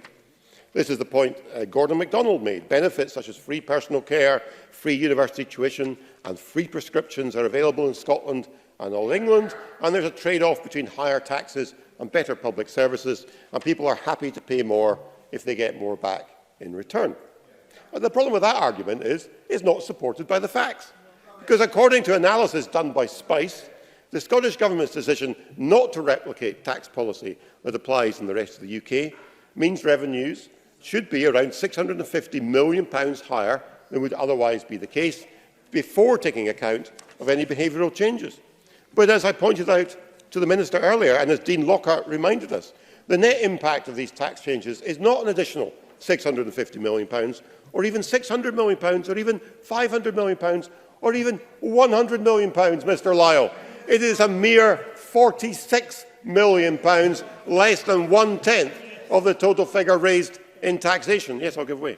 Ben Macpherson. I thank Mr Fraser for giving way on that point. With respect, I would just want to make clear that the Spice report is clear that it does not include behavioural change, which is interesting given that's been a topic of Mr Fraser's summing up. And this caveat is important because our analysis shows that when behavioural change is taken into account, the figure is actually close to 460 million, not 46 million. Well, Fraser. Well, I think I'll pay more attention to the Spice analysis than to the government analysis if the Minister will forgive me.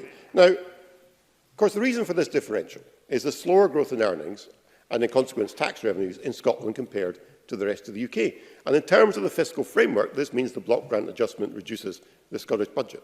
So Scottish taxpayers are paying £650 million more than our counterparts south of the border, and yet the actual income being generated accounts to less than 1/10 of the total being paid. Put in another way, if the Scottish economy and Scottish earnings grew at the same rate as the UK average, there would be no need for any additional tax bills in Scotland. We'd raise the same amount of money from existing taxpayers. The SNP's tax grab is only just helping us stand still. So, Presiding Officer, just to close, there's much more I could say if I had more time, but let me just say in closing. Donald Cameron reminded us of the SNP's promise not to increase the basic rate of tax, a promise now broken on 3 occasions and broken again today, this afternoon, if Parliament passes this rate resolution. Presiding Officer, it is our ambition to see a reduction in the divergence in tax rates between Scotland and the rest of the UK. The rates resolution today does not achieve that. It perpetuates a situation where Scottish taxpayers are asked to pay more but are getting less in return. And for these reasons, we must oppose the motion today. Thank you. I now call on Ben Macpherson to wind up in this debate. Up to 8 minutes, please, certainly no later than 4:10. Please, Minister. Thank you, Presiding Officer, and thank you to all members who've contributed to this important debate. I think it has been a generally constructive discussion on how together we balance the requirements for all of us to act on behalf of our constituents to enhance social justice while also creating and supporting the growth of an inclusive and sustainable economy.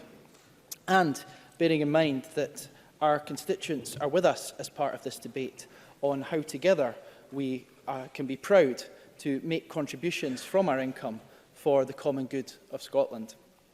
There were many points raised, but I think some important ones, first of all, to point out would be Patrick Harvey in a very, I thought, nuanced and important speech, made the clear point at the beginning that because of the arrangement of the 2016 Scotland Act, if we do not pass this rate resolution today, the consequences could be catastrophic, to use your word. And I thank you for pointing out that serious issue to remind us all of the significance of today. And thank you for the speech and the many important points you made. I also... I'll give way to John Mason. Bill, Bruce.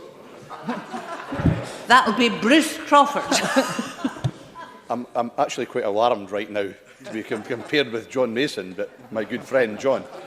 But I just wonder if the Minister would confirm for me, given the contribution that Murdo Fraser just made to the debate, how much money this Parliament and its budget would be lessened by had we followed the Tories' tax plans and actually gone in their direction? Ben Macpherson. Thank you, Bruce Crawford, for that important question. Our analysis is that if we had reverted to our UK income tax policy, we would be £460 million less in revenue for supporting public services and our economy. And of course, that is part of investment. Yes, Murdo Fraser, briefly. Murdo Fraser. I'm very grateful to the Minister for giving way. Just on the comment he made a moment ago in relation to Patrick Harvey's contribution, can you just confirm that the loss of £12 billion to the Scottish public finances would be, as he said, catastrophic? Ben Macpherson. If we don't pass this resolution today in order to action the income tax powers, then that loss of £12 billion in terms of the take of income tax would mean that we wouldn't be able to invest that money in Scottish public services. And of course, that investment goes towards some of the many benefits that a number of members mentioned, whether it was George Adam talking about the baby box, or Gordon MacDonald talking about the Scottish Child Payment and the impact that will make, whether it's about the abolition of tuition fees, which saves £27,000 per student, whether it's free personal care for the elderly, free school meals for children P1 to P3, no prescription charges, concessionary travel, around about 60,000 homes for social rent in Scotland since 2007. The list could go on, and all of these have made a significant impact. Of course, it's important to remember as well. Yes, Patrick Harvey. Patrick Harvey. Thank the Minister for letting me join in on the interventions, and I agree that many of the spending policies that are made possible by more progressive tax do disproportionately benefit lower earners, people more in need.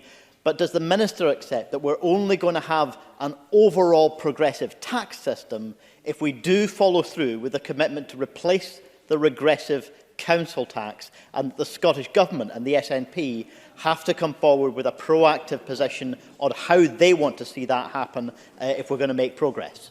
Ben Macpherson. I thank Patrick Harvey for that important point, and I enjoyed taking part in those discussions for the first time with him and colleagues just last week. And we, in the undertaking that we gave last year in this process, I look forward to constructively taking those discussions forward, because they are very important discussions. And within that arrangement, I think it's important, as well as the list I gave, just some of the benefits that these income tax commitments and the revenue raised will allow us to undertake, and have allowed us to undertake. I think it's important to also emphasise that, unfortunately, we are also having to spend £110 million to mitigate against UK government welfare reform, and it's important to remember that. Dealing with another aspect that was raised in particular by the Conservative front bench, and indeed all of the Conservative front bench, made an analysis, I think, erroneously, that the income tax situation we have in Scotland is having a behavioural change impact in terms of attractiveness.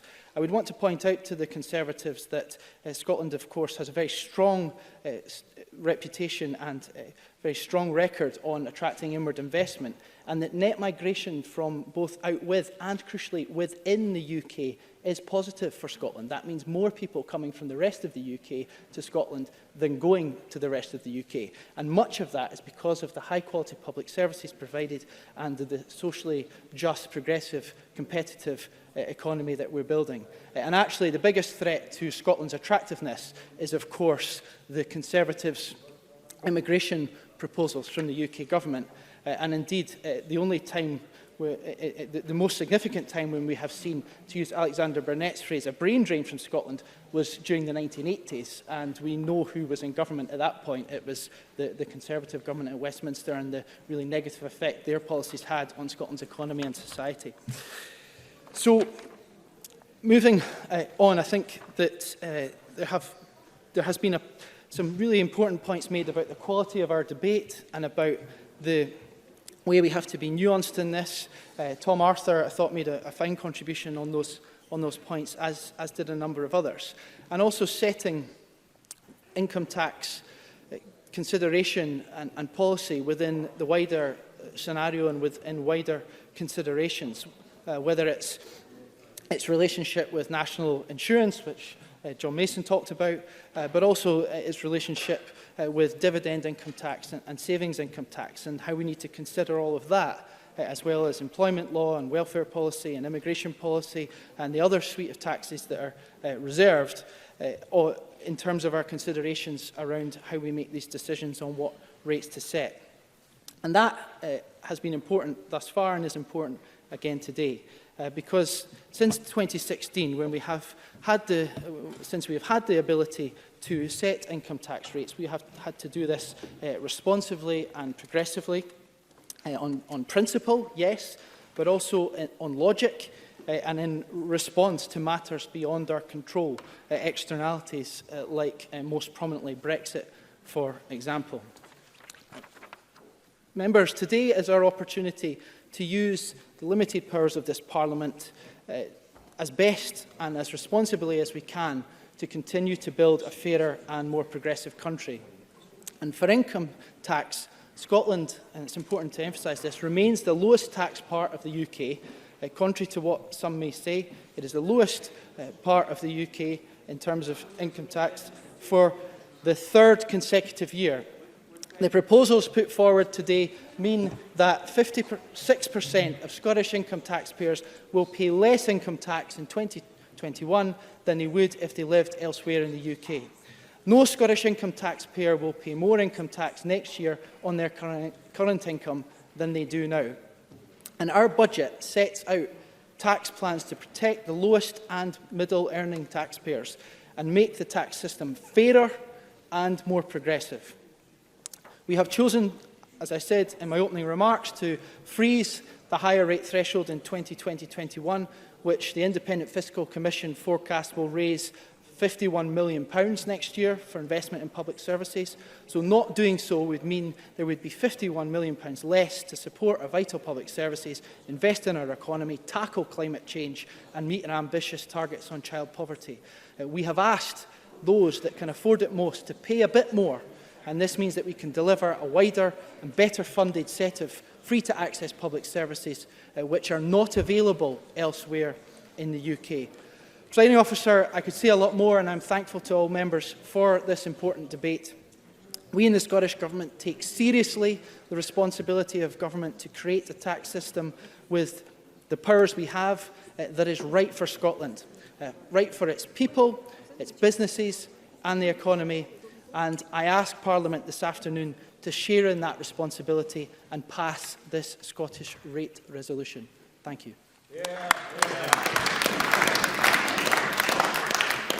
Thank you very much, Minister. That concludes our debate on the Scottish rate resolution. Now, before I put the question, I would advise members that under Rule 9.16.7, Stage 3 proceedings on the budget cannot begin unless the Scottish rate resolution is agreed to. So the question is that motion 21090 in the name of Ben Macpherson on the Scottish rate resolution is agreed. Are we all agreed? Yes. We're not agreed. Now we're going to move to a vote, but because members aren't here, I'm going to suspend for 5 minutes to call members to the chamber. So Parliament is suspended for 5 minutes.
Thank you, colleagues. We will resume, and the question is that motion 21090 in the name of Ben Macpherson on the Scottish rate resolution be agreed, and members may cast their votes now.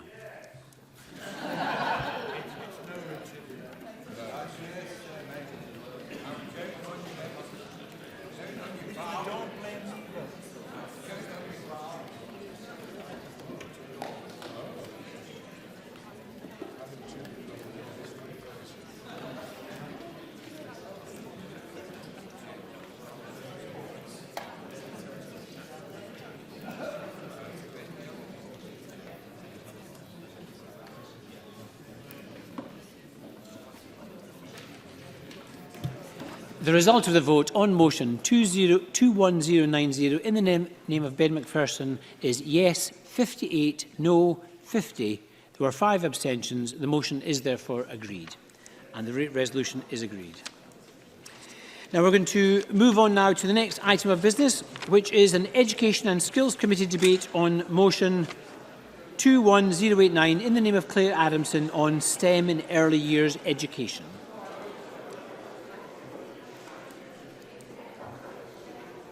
I should also highlight that stage 3 proceedings in the budget will take place on Thursday.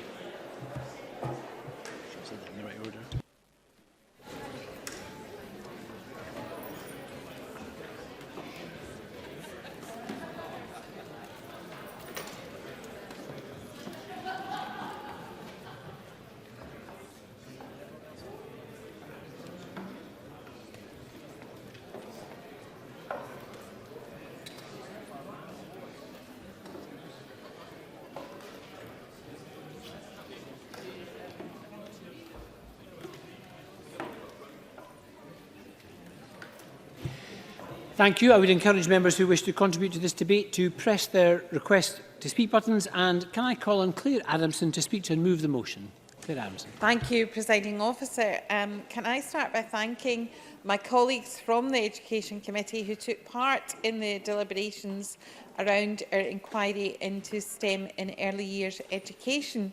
I'd like also to thank the clerks for the work that they have put into the inquiry, and also the many people who contributed both in providing evidence at committee and through some of the interactions that we did over the course of our deliberations.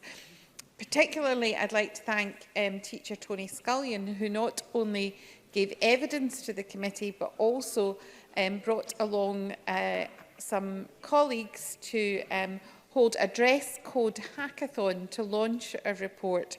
And we had 10 teams of S1 girls taking part, some of whom had never coded before, but managed to produce some outstanding work on that day. Presiding Officer, this week is Scottish Apprenticeship Week, which encourages our young people to consider where their talents could take them, to let their imagination drive their ambition. However, our committee heard back in March 2019 that young people as young as 6 years old often have a fixed idea of the jobs they could do. More importantly, what jobs were not for them. These preconceptions, regularly based on gender or social circumstance, can limit their aspirations. It curtails a young person's ambition, it hampers Scotland's ability to attract people to STEM-related careers, careers that will be vital to the development of our workforce through the fourth industrial revolution. That is what made the formative years and early years STEM teaching the focus of our inquiry. We visited the Primary Science Teaching Trust Education Conference at the SECC in Edinburgh. Sorry, that's the Glasgow and ECC in Edinburgh, which brought to life the potential of innovation at school level, and the young people we saw on that day had amazing projects and were very eloquent about what they were learning about STEM in school. We also held a workshop at the Scottish Learning Festival to test out some of our findings from formal evidence on a group of around 50 teachers and early years practitioners. and that was at the SECC. The committee was struck by the volume of groundbreaking work taking place across Scotland. We met self-titled STEM converts, people who had not studied STEM at university or college, but had taken a passion for STEM into their teaching in the early years. Presiding Officer, the challenges of unconscious bias and its impact on gender balance was a recurring theme of the evidence the committee heard, as was the disadvantage of being from a deprived background. Also, ensuring that children from rural and remote areas receive the same range and regularity of opportunities as those from urban areas was also a strong theme. The committee has developed 22 recommendations which align with the ambitions of the government's STEM strategy. A key takeaway was the importance of improving teacher and early years practitioners' confidence, particularly in technology and in engineering. One teacher, Lorna Hay, who has a passion for engineering, rightly outlined that STEM is made of 4 constituent parts: science, technology, engineering and mathematics, and that bundling the 4 together can be a hindrance to identifying the subjects teachers have confidence in and where more appropriate support is needed and could be offered. Some student teachers suggested they could not possibly cover STEM in sufficient detail to feel confident. Once teachers are qualified, the need for continuing professional development was clear. It was important to have more information on the prevalence of CPD in STEM disciplines across the teaching profession. We heard about the advantages of cluster workings, where nurseries, primary schools and high schools can collaborate together to share knowledge and experience. But of course, finding time in a busy curriculum is never easy, and some witnesses cited the inability to source staff cover for lessons as an inhibitor to collaboration and to CPD. A regular suggestion from teachers was that increased non-contact time could make time to for dedicated CPD in STEM areas. We also heard about some of the physical challenges in teaching STEM in schools. We had evidence from Dr. Karen Petrie that internet connectivity is an issue in schools, even in urban areas where high-quality broadband is available. With the growing importance of technology in STEM learning experiences and the need to increase uptake in computing subjects, the committee has recommended that government looks at the extent to which this is an issue. And the committee is always very keen to hear directly from teachers about the challenges they face. The value of interdisciplinary work was spoken about by a range of witnesses, including Professor Ian Wall, previously chair of STEMIC. One of our recommendations to look at the extent to which curriculum priorities such as literacy and numeracy can be taught through interdisciplinary learning. Blocks of time in primary school dedicated solely to numeracy and literacy can be perceived as a barrier to interdisciplinary learning. And given the need for transferable skills and adaptability to respond to the evolving economy, being able to understand how different disciplines interrelate will be a valuable skill for young people moving into employment and allow them to meet the challenges of the 4th Industrial Revolution. The inquiry also covered women's representation in STEM. We heard from many inspiring women, including Talat Yaqub, who is Director of Equate Scotland and was yesterday elevated to be a Fellow of the Royal Society of Edinburgh. Talat gave evidence to the committee that challenged preconceived notions about how to improve gender balance. She said it's not about changing what engineering, computing or chemistry are, and it's not about making chemistry about making a perfume kit, which I have seen and rolled my eyes at. It's not about changing what science says. Science works the way it works. The difference should be that we should provide spaces in which we can encourage and develop confidence in girls and women. Presiding Officer, I believe I've reached my time limit. So although I've got many more things to say about this experience, can I just thank once again all those who contributed, and I move the motion in my name. And thank you for spotting the worried look in my face, Convener. Could I call on Marie Todd to open for the Scottish Government? Thank you, Presiding Officer. I'm grateful to the committee for securing the time for this debate because STEM skills have never been more relevant. Embedding STEM skills across the learning journey will be integral to Scotland's future. That's why our STEM education and training strategy is supporting people of all ages to develop their STEM skills. We welcomed the input from the committee inquiry into STEM in the early years, and we've responded to their recommendations. The committee's report underlines the importance of nurturing STEM skills from the earliest stages in the learning journey. Skills like curiosity in the natural world, investigation, inventiveness and exploration. These are skills that can be nurtured by play-based active learning in ELC and early primary. I have to admit, as a science graduate myself, there is nothing I like more than practising my pipetting skills at nursery. The expansion of funded early learning and childcare from 600 to 1140 hours in August 2020 will be characterised by precisely this sort of learning. It's a truly transformational investment that brings an important opportunity to enhance early learning in STEM skills. And it's an investment that crucially includes a focus on ensuring that we have a well-trained, skilled workforce with a shared understanding of how children best learn in the early years. It's an investment that also increases access to high-quality training resources for that workforce to help deliver the best ELC experience for our children. And that includes access to high-quality training in how to support learning in early STEM skills. So members will know that... Certainly. Tom Mason. Thank you. Will the Minister outline what steps they're taking in recognising the STEM work and teaching being undertaken by the Armed Forces for its cadets in Scotland? Minister Marito. So the bases work with colleges and things. I mean, I don't really see the relevance of this to early years. So we haven't got early years Army cadets just yet.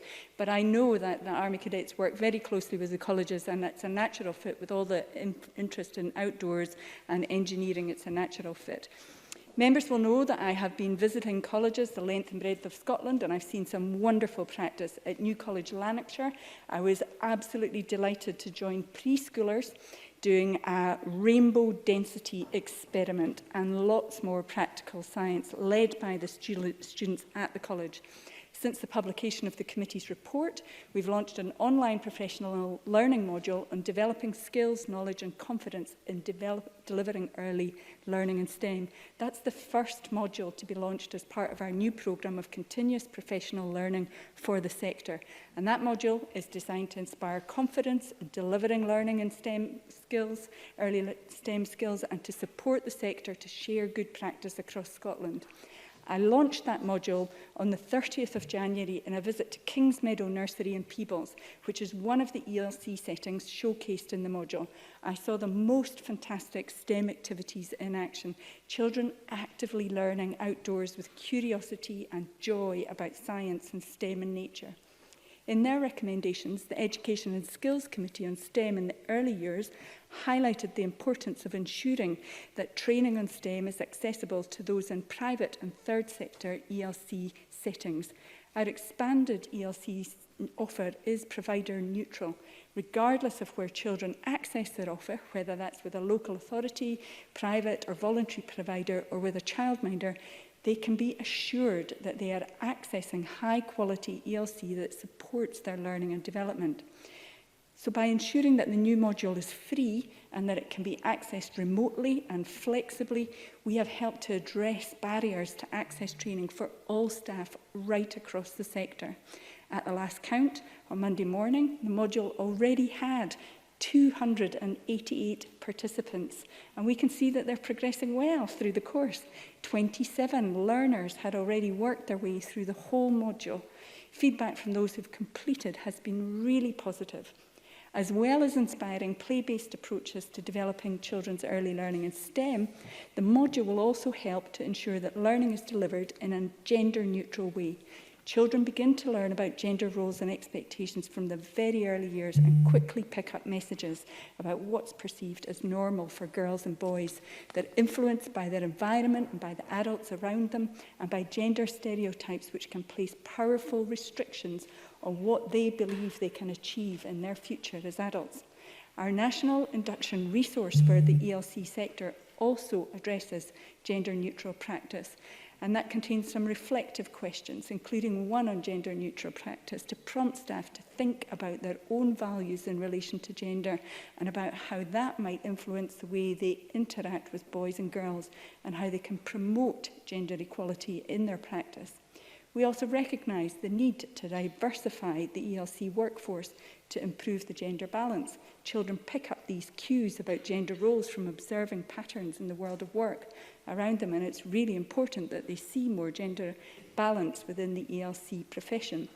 To that end, we've created a £50,000 fund to explore innovative methods of recruiting and retaining males in ELC-related training programmes, and we're seeing some progress.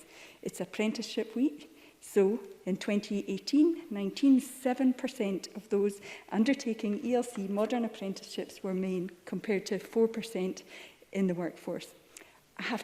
As I finish, I have to mention our fantastic new practice resource, Realising the Ambition, Being Me, which, as well as supporting all aspects of ELC practice, sets out how we can support children's development in STEM skills, including digital and learning for sustainability. It's a fantastic resource. The earliest years are absolutely crucial in setting strong foundations and in harnessing children's natural curiosity. I see them all around when I visit the settings, and I am confident about excellent future of excellent play-based learning in STEM through high-quality ELC. Thank you very much, Minister. I also apologise that there's very little time for intervention and so on in today's debate. So I know that all the members are keeping their remarks short. Can I call Jamie Green to be followed by Ian Gray? Jamie Green. Thank you. I'd like to start by commending the work of the Education and Skills Committee, which I had the pleasure of joining today for the first time, for producing this report into STEM in early years. And I think let's start with the context of why it's so important that we get STEM right at early years.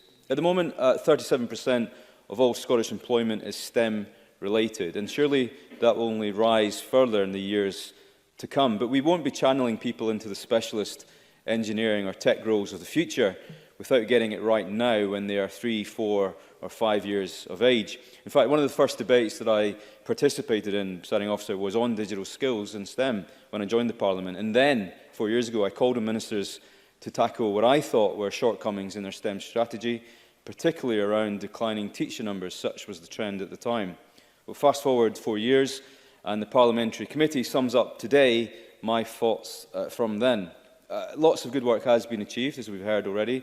I can point to things like the Young STEM Leaders or My World of Work, the great work of New College Lanarkshire in teacher training, and the Careers Hive at the National Museum Scotland, to name just a few. But arguably, more can and should have been done by government these past 4 years.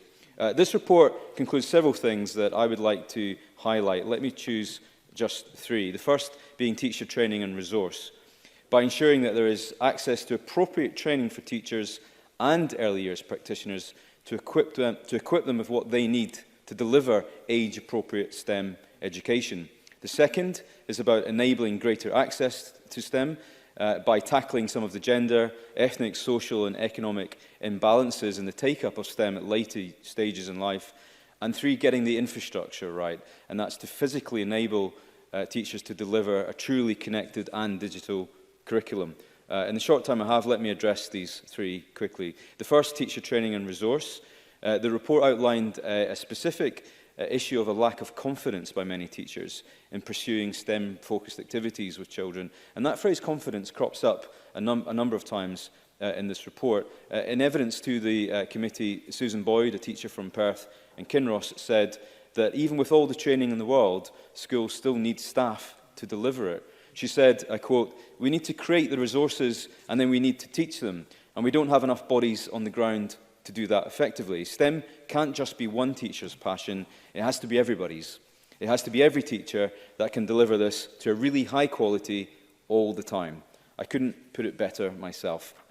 When teachers were asked to rate their levels of confidence in STEM disciplines, 50% said maths, 45% science, but only 3% said engineering, and only 2% said technology. These aren't new findings or significant revelations for us. We knew back in 2017 with the government's own STEM strategy that they acknowledged that it would require excellence in the education offered at early years and that more interventions were needed at younger years. The other point around enabling greater access, we know that STEM disengagement begins as early as around 6 years of age. We know we have a problem in getting more girls and BAME students into STEM, so it's absolutely vital that we get them interested at an early age. It is so important that at every level of education we encourage and inspire enthusiasm into STEM across gender, race and social backgrounds, because science and technology is something that everyone and anyone can get excited about, and it should have no boundaries when it comes to participation. My final point is that of infrastructure and connectivity, because before we tackle digital innovation, we need to make sure that every school has universal access to what they need to teach. Adequate broadband, hardware and technical support, be they rural, urban, city or island schools. My colleague will touch more on that. So what would we like to see in closing? I think there's a sensible debate to be had around STEM bursaries with a specific purpose of increasing teacher numbers in these subjects. On early years, the expansion of early years rollout that we've talked about in this chamber must be delivered sustainably and actually deliver better early years STEM teaching. On digital infrastructure, we must get that right in nurseries and schools. But more importantly, STEM, I think, must sit really at the heart of the curriculum from early years right through, because STEM both enables and assists us to get the other basics right. Core subjects can hang off the back of it. Teachers can get excited about it. Children can be inspired by it, because, Presiding Officer, then and only then can we be sure of giving young people the very best start possible in the economies of the future. If we get it right now, it will pay off later. Thank you. Thank you very much, Mr. Greer. I call Ian Gray to be followed by Ross Greer. Ian Gray. Thank you very much, Presiding Officer. This is a welcome debate. It takes place, of course, in the context of, I think, widespread consensus of the importance of improving STEM education and the number of young people who choose STEM as a path for study and then for their careers. We've already heard some examples, but we know that in the years to come, we need thousands, perhaps tens of thousands of STEM-based professionals new to their professions in order to meet the skills demands of our economy. We also know, and I think this is widely agreed too, that we have to start young. The Learned Societies group, in their submission to the committee report, talked about science capital and pointed out that students with low science capital who do not express STEM-related aspirations by age 10 are unlikely to develop such aspirations as they get older. And anyone who, as I have, has taught science in secondary schools will know that those pupils who decide science is not for them will have decided long before they get into secondary school. And that's why the committee, of course, focused on early years and primary. We'll hear a lot, already have, about the report itself, but I wanted to try and illustrate some of the challenges that we identified through an experience of my own. A couple of years ago, a large primary school in my constituency asked me to go into school and do a science lesson with Primary 7 to mark Science Week. So never one to avoid the chance to get back into the classroom. I agreed, went in and undertook an experiment there to measure the speed of light using chocolate buttons and the old microwave from the staff room. And I had a great time, but it really, when I think about that experience, it does illustrate a number of the problems that the report looked at. Firstly, teacher confidence. In this instance, they had to ask someone, or they felt it was right to ask someone who had once in the distant past been a science teacher in a secondary school to come in and deliver a science lesson in a primary school. They should have been much better placed, in fact, to do that than me, but didn't have the confidence. Secondly, It was a one-off, a special occasion. It was to mark Science Week. All of Primary 7 were marched into the hall. So it was certainly not just a normal Friday morning in the school. And finally, I was the only one that got to play with the microwave, and certainly the only one that got anywhere near the chocolate buttons. And because, of course, the school doesn't have the resources so that individual pupils can experience doing experiments for themselves. These are all some of the problems which we identified in the committee report.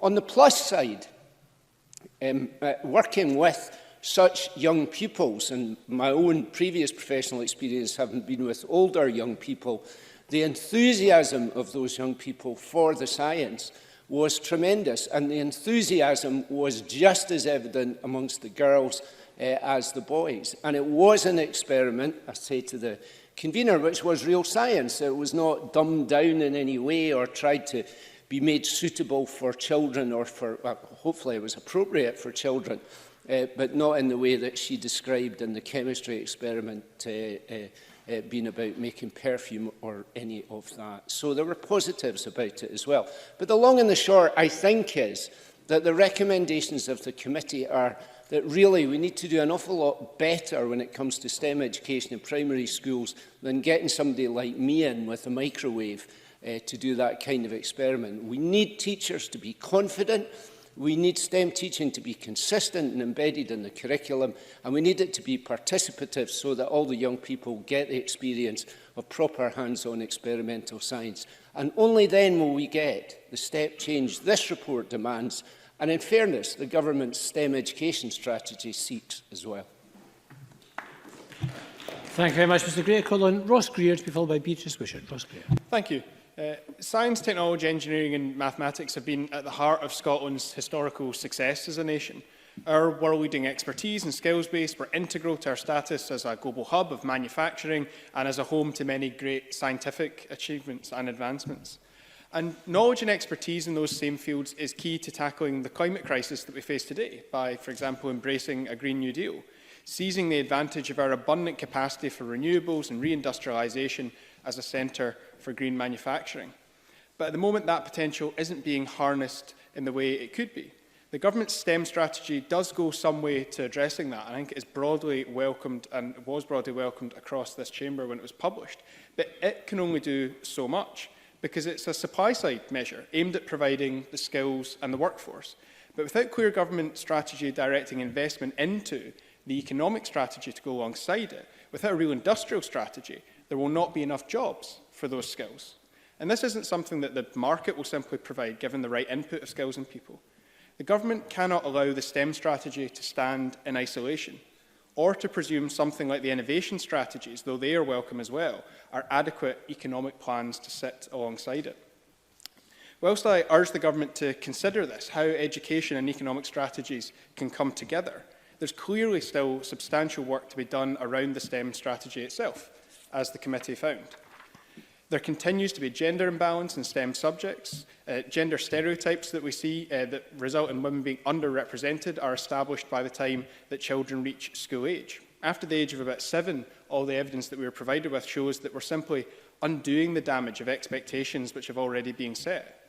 So emphasis on the early years is absolutely essential. Not just to inspire and enthuse children about STEM, but to tackle the often unconscious biases of parents, carers, teachers and other staff, as well as portrayals in popular culture and the media, including the gendered advertising of toys. Campaigns like Let Toys Be Toys have been doing great work here, particularly with STEM toys, and I'd encourage the government to work with them and others in this area. We need to ensure that everyone who engages with children is aware of how gender stereotypes manifest, how their own actions and expectations, whether conscious or unconscious, impact on children and change their expectations of themselves and of society as a whole. That means making sure that sufficient training is available to early years practitioners and to teachers, and that they have the time to engage with this training. One common theme of the committee's inquiry, as mentioned by Jamie Green, was a lack of confidence amongst early years staff and primary teachers when it comes to delivering STEM education. This is particularly acute in engineering and technology. But it doesn't necessarily mean a lack of ability or knowledge. In fact, in some cases, it clearly did not mean that. Teachers had both the ability and the knowledge. So ensuring that training is tackling the specific issue of confidence amongst the teaching and early years workforce will be critical. In early years, I don't think this can be separated from the issue of access to nursery teachers. Early years practitioners are trained to a high standard, but ensuring that all children do genuinely have access to a qualified nursery teacher does not just benefit them, it benefits other early years staff as well. But we know in practice that often for too many children, access to a nursery teacher is nothing more than that teacher travelling between a number of early years centres to meet with staff without having direct involvement in the delivery of education, or even in many cases without the time to deliver training to early years staff in areas like STEM. Like every other area of training that we've come across during committee inquiries, effective STEM training has to take place across both initial teacher education and continuous professional development. So I hope that we'll have the opportunity to consider this during our upcoming ITE inquiry. The committee also heard how deprivation, unsurprisingly, impacts on STEM in early years. Activities that promote STEM tend to cost a bit more, whether it's more resource-intensive practical experiments like what Ian Gray mentioned, or travelling to events. Many schools rely on parent and carer donations to fund these, which inevitably disadvantages more deprived communities. This is compounded in deprived rural communities where more travel means greater expense. So the evidence provided by Glasgow Science Centre in particular on their roadshow programme, taking their offer directly to schools, is very welcome, though we clearly can't rely on the likes of the Science Centre getting everywhere. There are clear lessons to be learned from the committee's inquiry. I welcome the government's commitment to many of the conclusions that we made, and I look forward, like members across this chamber, to working with the government to take forward the STEM agenda that we all have for Scotland. Thank you, Mr Greer. And can I call Beatrice Wishart? Thank you, Presiding Officer. And could I echo Claire Adamson's thanks to the committee clerks and contributors, all the contributors to the inquiry. I intended to start with a quote, but Ian Gray has beat me to it. But on the other hand, it is quite important, so I think I will. I'll read it out again. Students with low science capital who do not express STEM-related aspirations by age 10 are unlikely to develop such aspirations as they get older. The importance of this debate on the Education Committee's report into STEM and early years education is captured by that finding from the Learned Societies group. It's crucial to develop curiosity in the early years to foster a lifelong interest in science and technology. A number of important issues were discussed over the course of the committee inquiry. I'll focus on just one here. There is a desire amongst early years teachers to improve their confidence and practice in teaching STEM. I recognise that there's some good uptake of continuous professional development courses across the country and that there is a good collaboration with businesses. In their briefing ahead of this debate, BT described their Young Engineers and Science Club programme to support learners aged 3 to 18 and their Barefoot Computing programme, which has teachers from 75% of schools signed up. However, for many practitioners, the desire to upskill is not always met with the ability to take up places on courses. This is a systemic issue that needs to be addressed. Simply pointing out all the courses that are available makes no difference if teachers aren't able to go on them. The committee had worrying evidence from the Scottish School Education Research Centre that one local authority had put a blanket ban on anybody travelling to professional learning out with that local authority. I think it's important to find out whether there is any justification for that. One important factor preventing uptake is workload. An OECD report published last September confirmed that Scotland's teachers work some of the longest hours in the world. With teachers spending so much of their time in front of the class, they don't have time for personal development that helps them continue improving as teachers. It's no wonder that one attendee of the Education Committee's workshop at the Scottish Learning Festival said, "The root of many issues is class contact time. If you want teachers to engage with the CPD necessary to deliver high-quality STEM education, you have to give them time."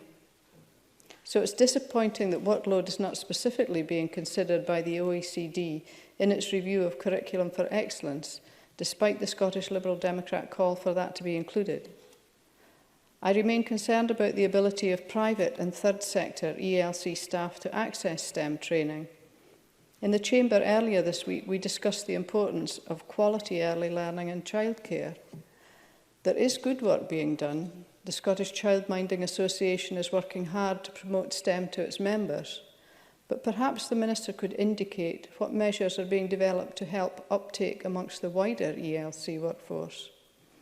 To conclude, Presiding Officer, Scotland has strong STEM ambitions for our pupils and our economy, and rightly so, but we need to get some of the basics right to make that happen. Thank you very much, Ms Fisher. And we move to the open part of the debate. I call Rona Mackay to be followed by Liz Smith. Rona Mackay. Thank you, Presiding Officer. I'm pleased to be speaking in this important committee debate on STEM and early years education. It's vital that as a nation we promote the value of having fully inclusive STEM education, and I'm pleased that the committee undertook this thorough inquiry. Can I start by addressing the acronym STEM, meaning science, technology, engineering and mathematics? These are vital standalone subjects, equally important, which should perhaps not be put together as one entity. As our report states, this can present one overall confidence level that can mask the low levels of confidence we encountered in some aspects of teaching, engineering and technology. One witness, Lorna Hay, a primary school teacher, emphasised the importance of ensuring that teacher confidence in STEM is considered in its constituent parts. She said, "You'll probably find the majority of teachers are very confident about teaching maths and possibly about science and basic information and communication technology, but they're not confident at all about teaching computer science and engineering." So the committee report produced some clear recommendations, namely that we must improve access to professional training to increase teacher and early years practitioner confidence, especially in the areas of technology and engineering. So I was pleased to hear from the Minister in her opening speech of the progress that's been made in this regard. And I'd also like to note the collaborative work being done by further education institutions and their willingness to be part of a wider learning strategy. For example, a module developed in partnership with the University of the West of Scotland is the first in a suite of free continuous professional learning modules being rolled out as part of the drive to increase the quality of early learning and childcare services. Another finding was that we must improve access to adequate internet connectivity and technology to support STEM learning generally, but particularly in remote and rural areas. Presiding Officer, the area that I focused my questions on during the excellent evidence sessions we heard from a variety of witnesses was that of gender discrimination and gender stereotyping. This is where there needs to be a focus on long-term interventions in school and early learning settings when the government is measuring progress in the STEM strategy aims.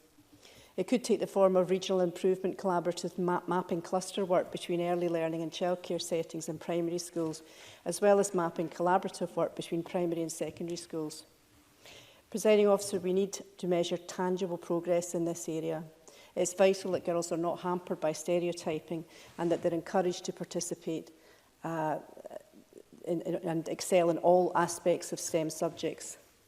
The committee did hear of encouraging work in this area from early years practitioners. Most said that the emphasis was not put on girls' play or boys' play and learning, and that children were encouraged to participate in any activity that they wanted. Indeed, much of the play activity incorporated all aspects of STEM learning in an informal, enjoyable way for children.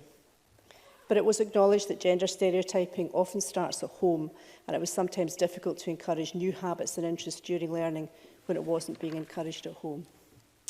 The committee's initial work heard that the children's perceptions of what type of job they can perform can be defined as early as at the age of 6, as the convener said. So tackling equity gaps means we must tackle conscious and unconscious bias if we're ever to give our girls the best start in life. Presiding Officer, it's definitely not all gloom and doom. There are good things happening and encouraging progress being made.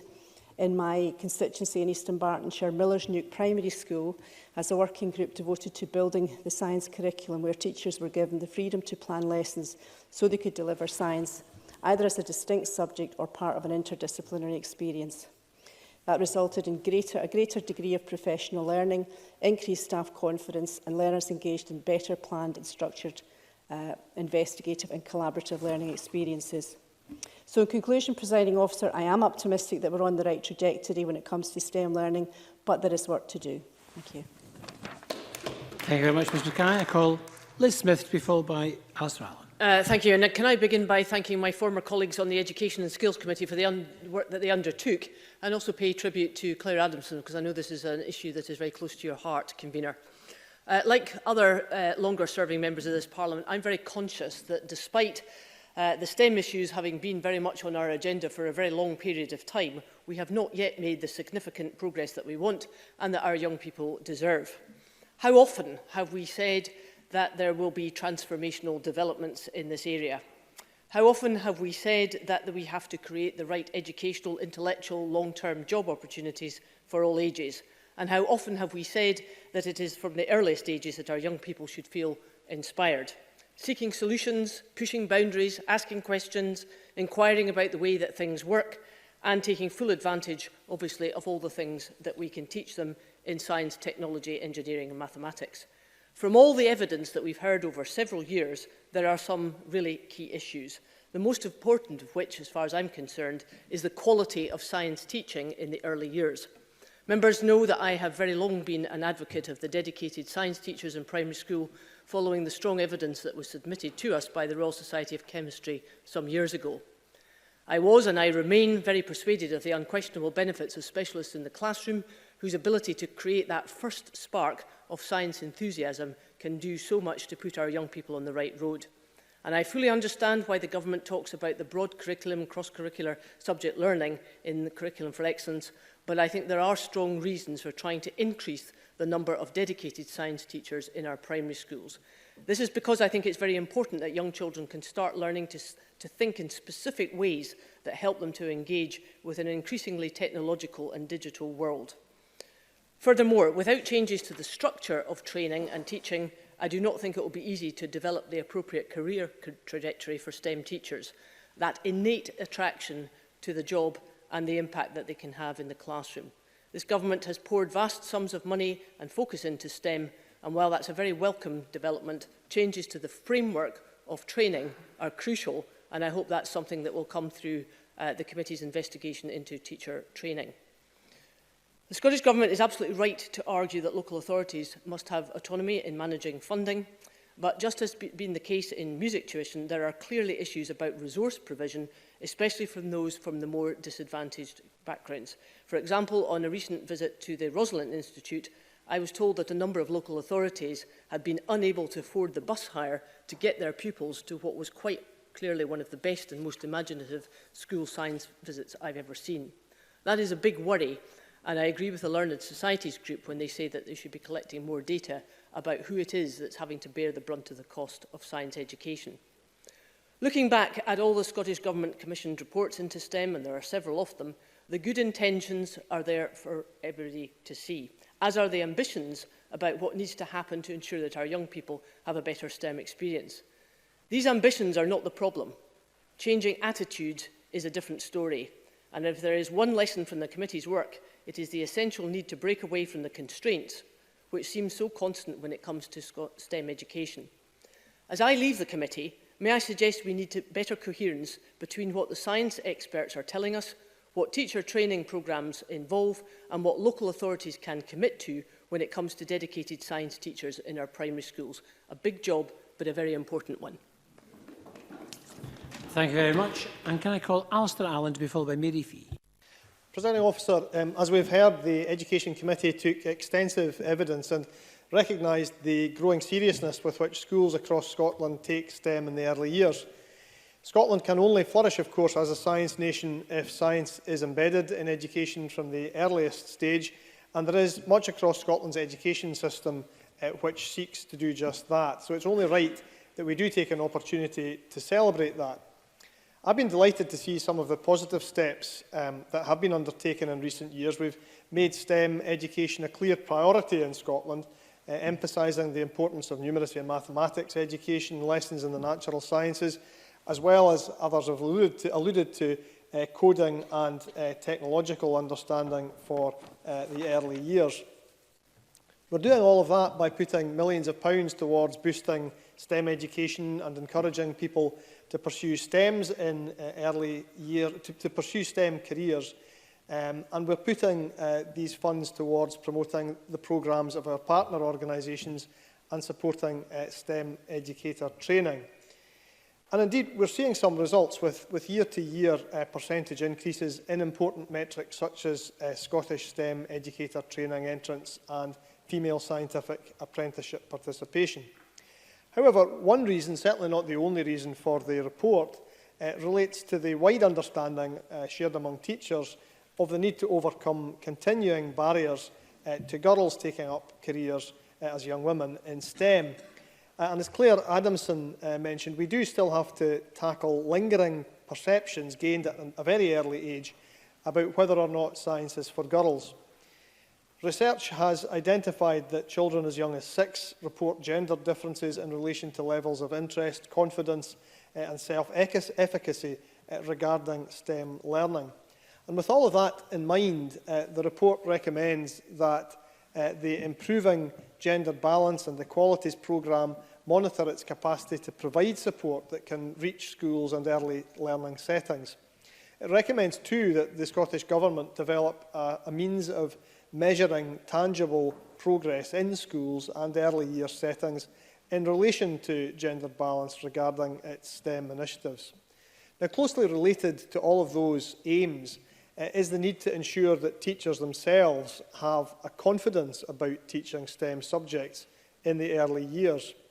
And as alluded to by Rona Mackay, while 63% of teachers said that they were confident in teaching STEM subjects overall, their confidence levels became more complicated when the actual component subjects of STEM are separated out. So at the Scottish Learning Festival workshop, teachers and early years practitioners were asked, which element of STEM do you feel most confident in? 45% said science, 2% said technology, 3% engineering, 50% maths. Education Scotland's £1.4 million STEM professional learning grants are clearly a step intended to address some of these issues. Education Scotland themselves said the technology side clearly needs more support, especially engineering, but we also still have work to do in terms of mathematics and numeracy. And that's why the second round of the grants programme, which was launched last week, continues to have an extremely strong focus on mathematics and numeracy. Now, there is, I suspect, a shared understanding between the committee and the government of the need to address all these matters through emphasising these subject areas in future enhancing professional learning grants and in initial teacher education. The government has already responded to these committee recommendations and I would welcome the positive tone of that response. So to conclude, Presiding Officer, I believe that this is a constructive report and one which has likewise received a constructive response from the government. Thank you very much, Mr Allen. And I call Mary Fee to be followed by Willie Coffey. Mary Fee. Thank you, Presiding Officer, and can I begin by thanking the Education and Skills Committee for the work they've done in STEM education. And the inquiry and subsequent report shows the scale of the challenge ahead, and I hope that the committee will continue to press the government to take the necessary steps to address the issues and improve the equity and availability of STEM education. And I welcome the recommendations and conclusions drawn from the inquiry. The 22 recommendations, which are all evidence-based, must be accepted by and actioned by the government. And STEM should be at the heart of the education system and equal to the focus that's placed on literacy and numeracy. And it should be introduced as early in the curriculum as possible. And I'm pleased that the government agree with that and are creating more opportunities for children to learn through STEM from the age of 3. However, as we learn through the inquiry, such opportunities are not always afforded to all children because of gender bias, poverty, geography and resources available in the education setting and for the teacher or practitioner. And before I address some of those issues, I want to address some of the points identified in relation to teacher and early years practitioner confidence. And I do believe that increasing the confidence and the ability of primary teachers and those in childcare settings will help to tackle some of the problems that are systemic in STEM education. And the committee, as highlighted by many throughout the inquiry, has recommended that confidence levels should be expressed over the 4 individual disciplines of STEM. And this is an absolute must if the government wants to target resources at particular disciplines of concern, which, as the report highlights, are engineering and technology. And, Presiding Officer, gender bias and stereotypes must be eradicated if we are to see real change in gender equality, and that extends to STEM education. Children as young as 6 are aware of gendered differences, and that should not be happening. All children should have access to the same educational opportunities and equity in their career paths. And the report tells us that a whole school or whole early learning and childcare approach is key to countering the ingrained pattern of early stereotypes limiting people's aspirations and informing future career decisions and attitudes. And, Presiding Officer, the inquiry shows that deprivation is a major barrier to delivering and improving STEM education. And we know that resources in schools have been scaled back over the last decade. We know that teachers are buying resources. We know that parents are being asked to help fund classroom resources. And the SNP are quick to take credit. Yet when cuts to local councils have been sustained for over a decade, resulting in teachers and parents funding STEM activities, they are quick to absolve themselves of any responsibility. And a range of witnesses gave evidence to the committee that the lack of so-called STEM capital is creating more barriers for children. Asking parents to help fund classrooms adds further pressure on those from the poorest backgrounds, compounding the financial stresses that many parents face every day. And the government should, without hesitation, accept and action all of the recommendations on deprivation and gender. And, Presiding Officer, we all want Scotland to be the best place for children to learn and grow. The role of science, technology, engineering and maths are crucial in creating the jobs of the future, jobs that are sustainable and help the lives and opportunities of everyone. And in conclusion, can I thank the committee again for their valuable report, and I hope we do see real action from the government to meet the many challenges the report highlights. Thank you. Thank you very much, Mr Fee. And can I call Willie Coffey before we move to closing speeches? Willie Coffey. Thanks very much. Presiding Officer, I'm not a member of the committee, but I take a keen interest in STEM whenever the opportunity arises. The committee and those providing evidence are to be congratulated for this piece of work, and in many ways it reinforces some of the issues that have been around for a while. The report probably hits the nail on the head at the outset when it talks about confidence within the profession, within the 4 key areas in STEM, science, technology, engineering and maths. And when separated out, as one or two other members have mentioned, we see a different picture emerging in terms of confidence levels in science and maths when compared to technology and engineering. It was Lorna Hay mentioned in the report who highlighted this, and it seems to be supported by others who contributed that confidence isn't so high when it comes to teaching computer science and engineering. The surprising thing about this for me is that anyone is actually surprised at it. It's been an issue for such a long time and regularly features as a discussion point when computing in the curriculum is mentioned. How do we train our teachers and early years practitioners about the wonders of computing and the possibilities it can open up for our children and for them too in the digital world that we live in? I'm pleased to see that the Scottish Government is aware of this and taking action by way of the STEM professional learning grants, which seek to help about 14,000 practitioners this year. But how will we know if it's working? Clearly, we'll have to see confidence levels improving, but I hope we can look further than this and see how it impacts on the children and the young people themselves, whether they become more enthused with STEM to such an extent that they feel they want to stick with it in later years, and particularly the girls. Sure. Me Green. Can I just ask, I know the members, and this is a subject of great interest to them, but can I ask why, therefore, if it's been such a big issue for such a long time, why it is still such a big issue? Coffee.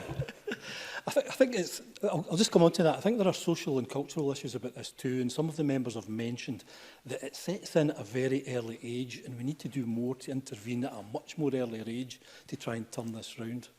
I hope I'm not over-dramatising the issue, Presiding Officer, but I think it's crucial that we provide that confidence and thereby give our teachers and early years staff the ability to enthuse our youngsters to such an extent that they see STEM as a fantastic option with great opportunities for the future. Now, on the gender imbalance issue that's of concern to a number of members, what more is there for us to learn about this? The committee correctly focused in on it to bring the issue to our attention once again. Now, only a few weeks ago, Presiding Officer, I welcomed a group of school students from Dundee to the Parliament, all of whom were really bright and enthusiastic about developing a career in software development. But all of them were males, not a single female was amongst them.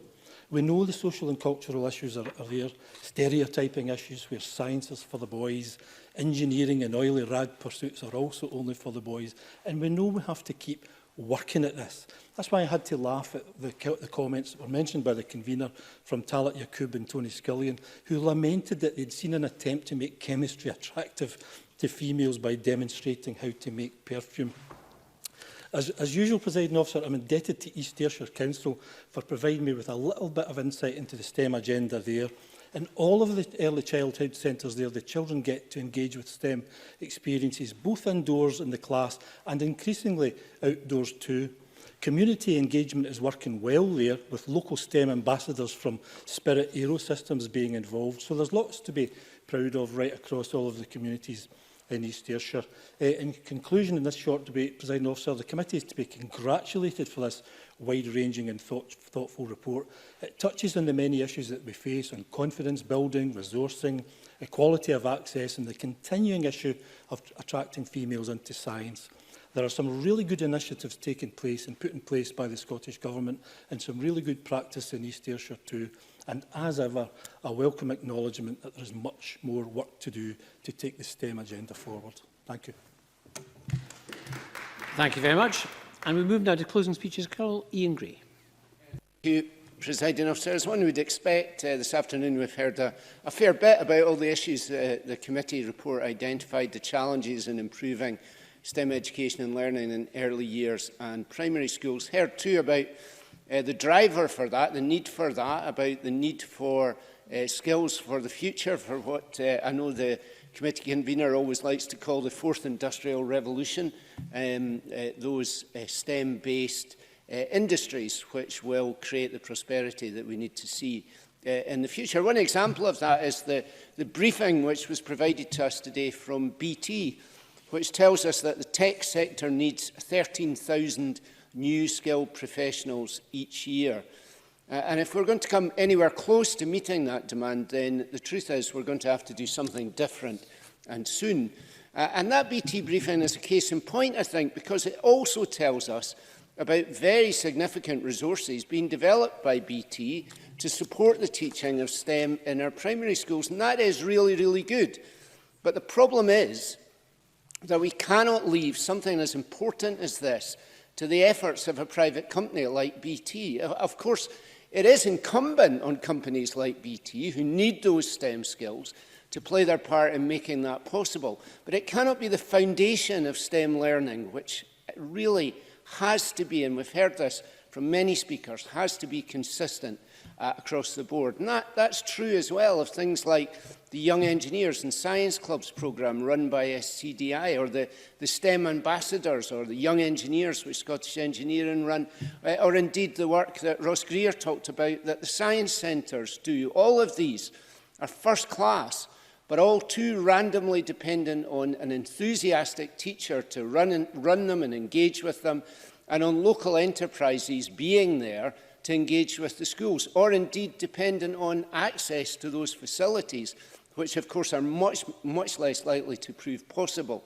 for schools in rural areas or very small schools. No, this does come back primarily to ensuring that all primary teachers have confidence in teaching STEM. That Learned Societies group evidence says quite clearly teacher expertise has the greatest effect on student achievement. And that is one of the reasons, of course, that the committee's next major report is into initial teacher education. But the truth is that we don't even know the scale of the problem here, because, as Willie Coffey referred to and Mary Fee did as well, surveying confidence in STEM actually hides the problem, because often high levels of confidence in maths teaching mask very low levels of confidence in teaching science and engineering. So the government, and this is an easy thing they could do, needs to start collecting that baseline information in a disaggregated way in future. And of course, it isn't just about initial teacher education, but also about continuing professional development, as Ross Greer spoke about. And the committee, for example, heard that CERC, who I know the convener is involved with, an excellent organisation, and already providing high-quality training for primary teachers in STEM teaching, something which they would like to do for more, indeed for all primary teachers. How disappointing then that CERC responded to the committee report by saying that discussions with the Scottish Government about making this programme more comprehensive have not been positive, and that funding is not forthcoming for the expansion of their activities. And I know some members groan, but Mary Fee is right. If we want progress in this area, we are not going to get it unless we are prepared to pay for it. And, Presiding Officer, this is the crux of the issue. Liz Smith was right when she said that we really know all this and we know much of what we have to do.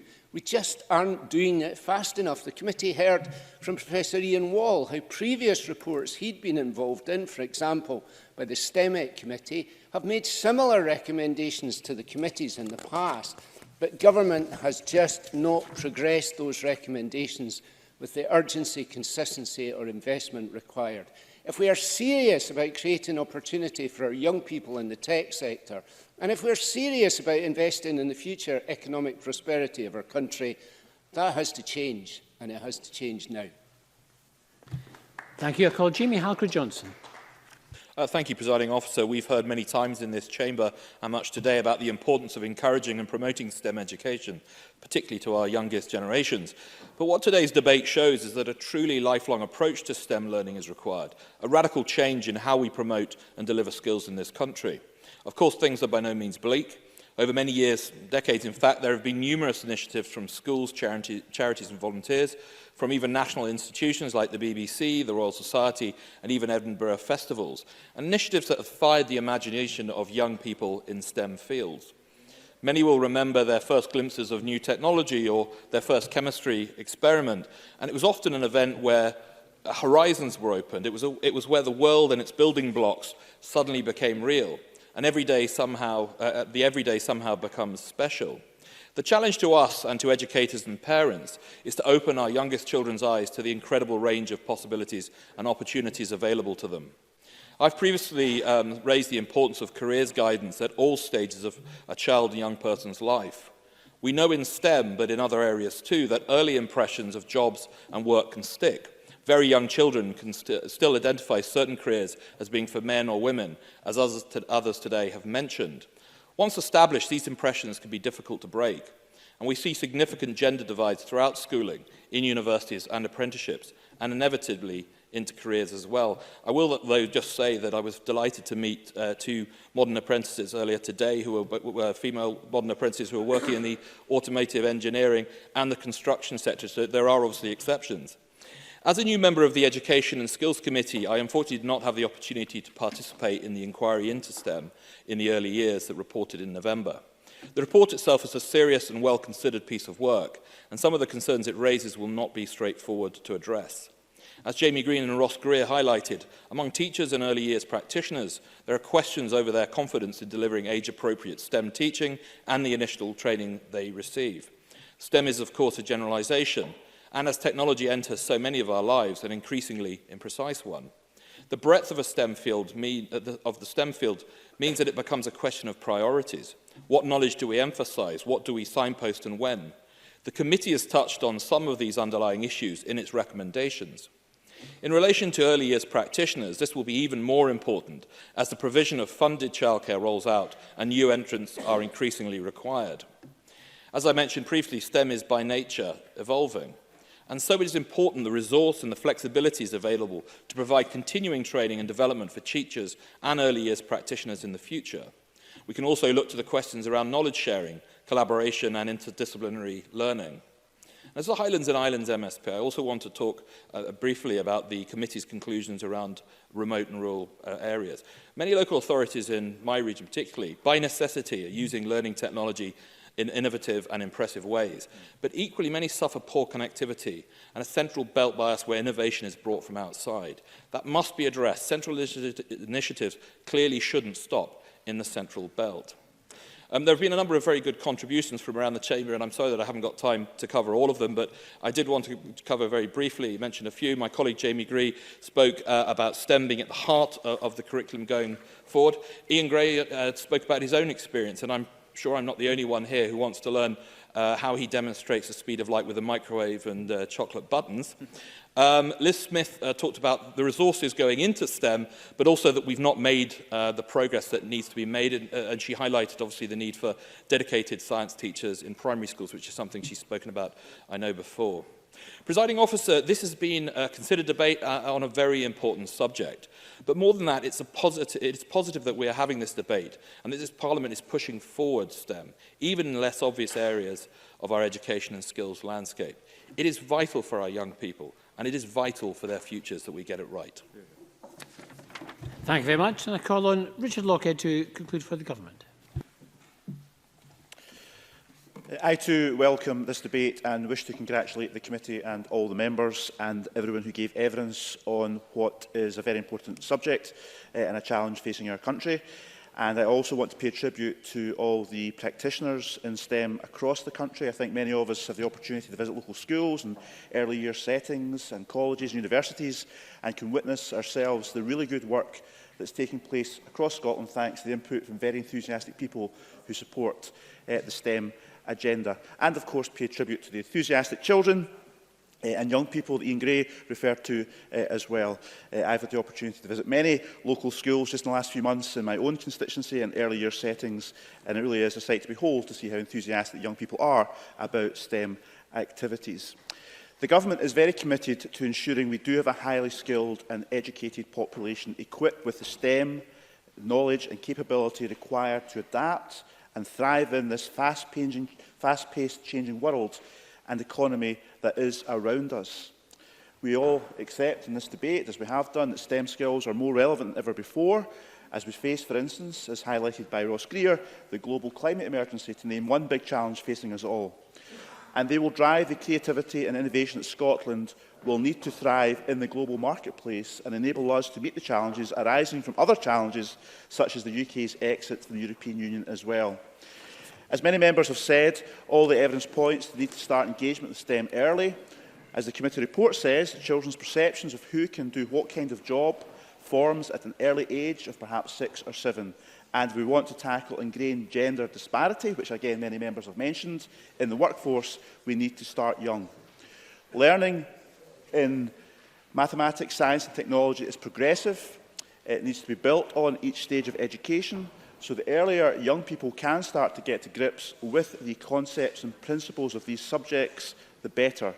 And that is why SERC, the Scottish Schools Education Research Centre, which has been referred to by many members, and their science and technology programme for primary teachers has been funded for many, many years by successive administrations and the Parliament.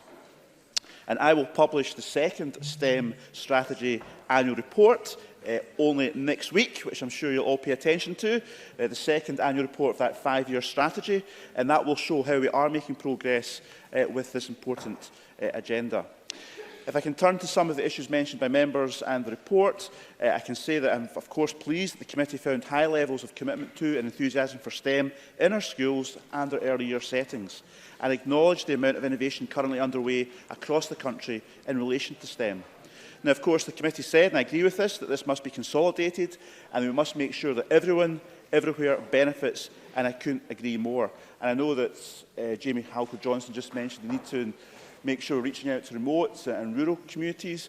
And I should mention there's a number of ways in which that is happening just now. Some of the, a fair proportion of the grants go to rural settings for professional development for practitioners in schools and early year settings, and also the Scottish Science Centres, which the Scottish Government funds, have specific outreach programmes for rural and remote communities and public transport subsidies, for instance, to make sure the schools and others can pay for the bus travel and so on and so forth.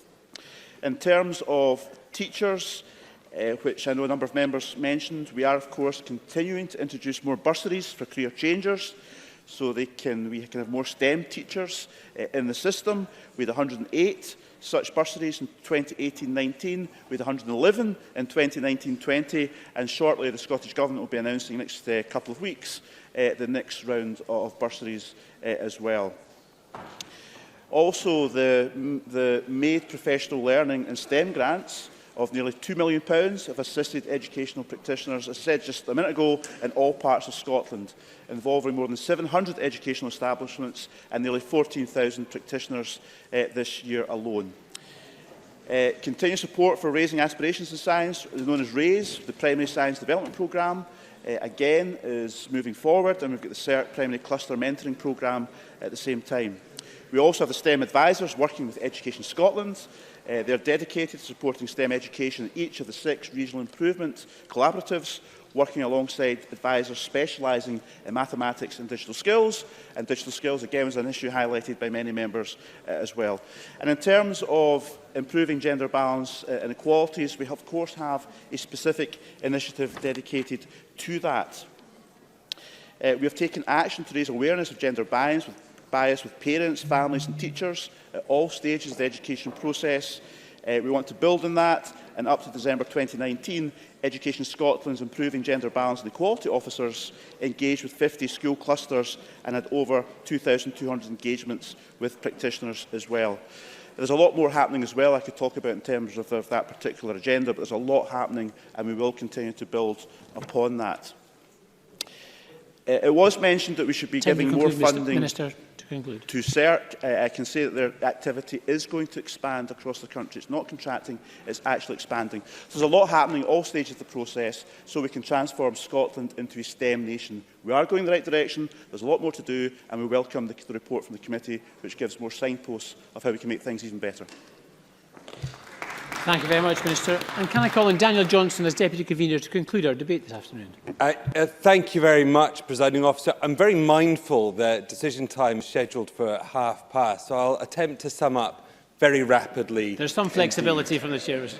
Can I begin by thanking the clerks and my fellow committee members for the work that has gone into this report. I think it's been reflected by the debate. I think it's been a useful and instructive report. And indeed, I'd like to thank fellow members for engaging with the outcomes of the work. And indeed, I think this thanks is important because I very much joined the committee at the tail end of this. And I think that the most input I had was taking part in the hackathon referred to by the convener, which was great fun, but in a sense summed up what I think we need to achieve, is that demonstrating that science, technology, engineering and mathematics isn't just about dry numbers, but is about applying these things for indeed creative outcomes. Briefly in summary, I won't cover all of these points, but I think in essence there are 4 or 5 broad areas which have been covered off both by the report and by members in the debate this afternoon. There's the undoubted importance of culture with regard to STEM. There's issues around teacher education, structure of the profession, the structure of the institutions and support around these activities, access to STEM, and above all else in our report, I think the importance of measuring outcomes as we seek progress in these areas. But I think it is important to, highlight the importance of tackling the cultural issues. And a number of members, including the Minister and the convener, Ross Greer, Willie Coffey, quite rightly pointed out that much of what we need to do is to demonstrate to people that science is for them. That for people who might otherwise think that science roles are quite simply not accessible, not appropriate for them, that is the biggest task that we have. And that, above all else, for girls is hugely important if we're going to tackle gender imbalances. On teacher education and the structure of the profession, I thought Liz Smith spoke very well about some of the issues surrounding that. And indeed, I think some of the issues were reflected in the report. Indeed, Beatrice Wisher and Jamie Green also reflect on these. We have to treat with caution, I think, calls for altering initial teacher education, because if we were to include everything that is ever called for to be included in initial teacher education, we would never have any teachers entering the profession at all, because by the time they finish, they would have to retire. I think we do need to look at the content, both in continuous professional development and initial teacher education for STEM subjects. In terms of structure, I think Rona Mackay quite rightly pointed out, as indeed others did, the need to differentiate between the different elements of STEM. And I think at the basis of any structural issues that needs to take place. But likewise, the importance of training for early years teachers, especially given the complexity of the structure of that part of the education system. Issues which perhaps I think we could have covered at more length are collaboration through school clusters, regional improvement collaboratives, and indeed the future role of CERC. But above all else, I think Alistair Allen made some good points about progress that's been made with literacy and numeracy, and perhaps the need to do likewise with STEM. I don't think it's possible to address this topic without noting the issues around access, be they geographic, social and financial. The concept of STEM capital, I think, being noted by a number of speakers, is a useful one for contemplating all of these things. But above all else, and in closing, we do need to make sure that we measure this. And indeed, I think it is only appropriate that on a report on science, that the committee indeed took a scientific approach to its recommendations. We had 9 recommendations in total, which required improved measurement of progress on these out of a total of 22 recommendations. And I hope the government will take forward all 9 of those in the report that it's announcing next week. Thank you. Thank you very much. That concludes our Education and Skills Committee debate on STEM and early years education. The next item of business is consideration of a legislative consent motion. Could I call on Joe Fitzpatrick to move motion 21087 on the Birmingham Commonwealth Games Bill? Thank you very much. The question on this will be put at decision time. The next item is point of order, Elaine Smith. Thank you, Presiding Officer. Can I raise a point of order under Standing Order 7.3.1? Members must conduct themselves in a courteous and respectful manner, and that then also carries through to the Code of Conduct, Section 7.12, where members' choice of language in the Chamber is appropriate and meets the high standards expected by the general public. As I understand, this particularly applies to terms which people find offensive. Having checked the official report today, in case I misheard yesterday, I'm clear that in his speech yesterday during the annual International Women's Day debate, Patrick Harvey used the term cisgendered. Cis is an offensive term for many women, myself included.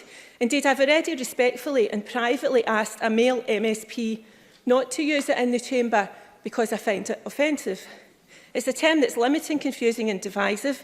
It's imposed upon women, many of whom find it inappropriate and inaccurate, as they do not want to adopt socially determined ideas of masculinity and femininity, and they believe that sex is observed at birth and not assigned.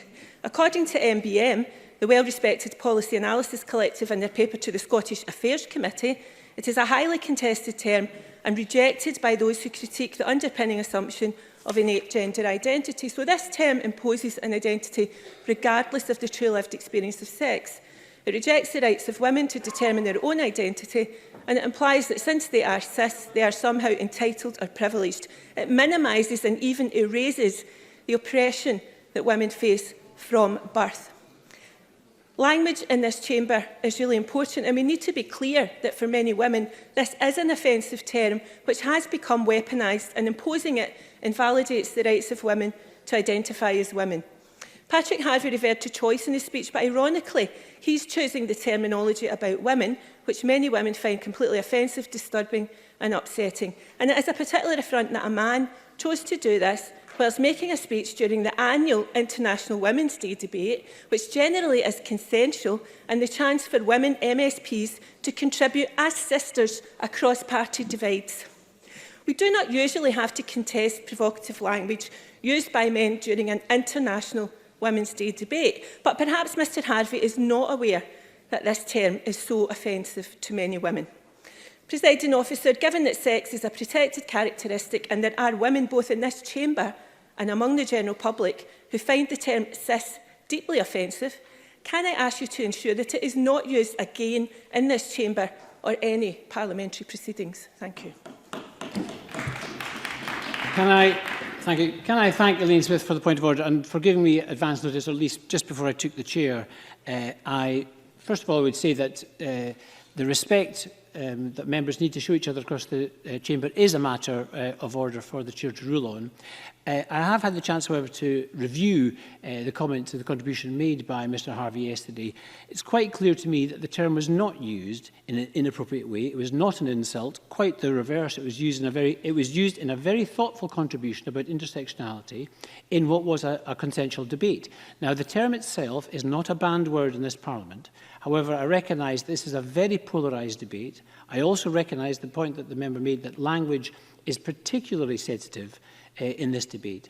And so I would take this opportunity to members on both sides of this argument and in general to be very careful about not straying from using provocative terms to actually pejorative or insulting terms. I am quite confident that was not the case yesterday. I am quite confident in the chairmanship by the presiding officer yesterday. Point of order, Mr Harvey. Can I just suggest, Mr Harvey, I don't mind making a point of order, but I'd rather not pursue this argument if it's possible. Mr Harvey. I'm grateful. I hope that it's within order for me, presiding officer, simply to state briefly on the record, so that all members are aware of it, that I was conscious when I made my speech yesterday that there are people who reject the term cisgender, who do not identify with it, and would not welcome it being imposed upon them. And I quite consciously and deliberately phrased that part of my speech in a way that reflected the fact that some do not, and some have no relationship at all to the socially constructed concept of gender, as many people would put it. I fully respect that, but I am also someone who's happy, as many people are, men and women, to say, I am a cisgendered person, and I hope that others are willing to respect that self-chosen identity. Could I say, I didn't wish to share this with the Chamber. I am also aware that Mr Harvey is particularly concerned and conscious and has raised with me about the sensitivity of language on this issue. So I'm just conscious that members on both sides of this debate are very aware of the sensitivities of language. In this particular case, it was quite clear to me that Mr Harvey did not use the term as an insult. It may have been provocative, but it was not an insult. It was part of a balanced contribution. So it is not a point. I am not ruling in favour of that point of order. However, I would note that Ms Smith has made her point very forcefully on the record. If we could now move on back to not quite decision time. The next item of business is consideration of business motion 21101 in the name of Graham Day on behalf of the Bureau setting out a business programme. Could I call on Graham Day to move this motion? Moved, presiding officer. Thank you very much. The question is that motion. No one else has to speak. The question is that 21101 be agreed. Are we all agreed? Yes. We are agreed. The next item is consideration of 10 Parliamentary Bureau motions. Could I ask Graham Day, on behalf of the Bureau, to move motions 21103, 4, 5, 6, 7, 8, 9 and 10 on approval of an SSI, 21128 on referral of the Local Government Finance Order 2020 and 21129 on appointment of an acting convener? Moved, presiding officer. Thank you very much. So we turn to decision time. The first question is that motion 21089 in the name of Claire Adamson on STEM in early years education be agreed. Are we all agreed? Yes. We are agreed. Thank you. The next question is that motion 21087 in the name of Jean Freeman on the Birmingham, or in the name of Joe Fitzpatrick possibly, on the Birmingham Commonwealth Games Bill be agreed. Are we all agreed? Yes. We are agreed. And I propose to ask a single question on the 10 Parliamentary Bureau motions. Does anyone object? No. Thank you. So the question is that motions 21103 to 21110, motion 21128 and 21129 in the name of Graham Day on behalf of the Bureau be agreed. Are we all agreed? Yes. We are agreed. Thank you very much, and that concludes decision time. We're going to move on to members' business.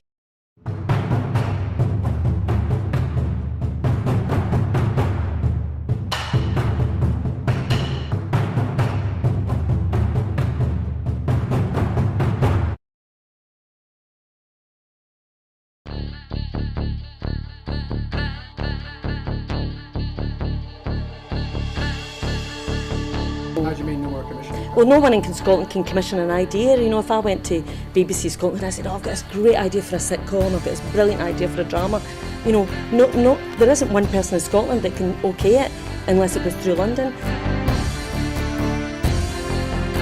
Good morning and welcome to another edition of Full Scottish. What's happening today? Hello and welcome to the Full Scottish here on Broadcasting Scotland. Scotland is going to be an independent country. That need, that desire for independence is ever stronger than perhaps it was in 2014. So there's an obligation that we've got to give leadership to that campaign. That's what Nicola Sturgeon, as our First Minister, has been doing. My feeling about Boris Johnson is he can't be trusted on anything. That is now and forever will be known as the rape clause. I'm old enough to remember going into Europe in '73, and I remember how much of a razor's edge that was a balanced on. And I think we made it by 53%, if I remember correctly, for going in. And ever since that time, England particularly has been pretty much schizophrenic, down the middle about whether it felt British or whether it felt European. And that schism, that crack has remained throughout English society ever since. Scotland means business. Scotland's voice won't be stilled, it won't be silenced, it has to be heard. The work that's been done by Broadcasting Scotland in giving community activists, yes activists, Scottish activists a platform other than the traditional media outlets.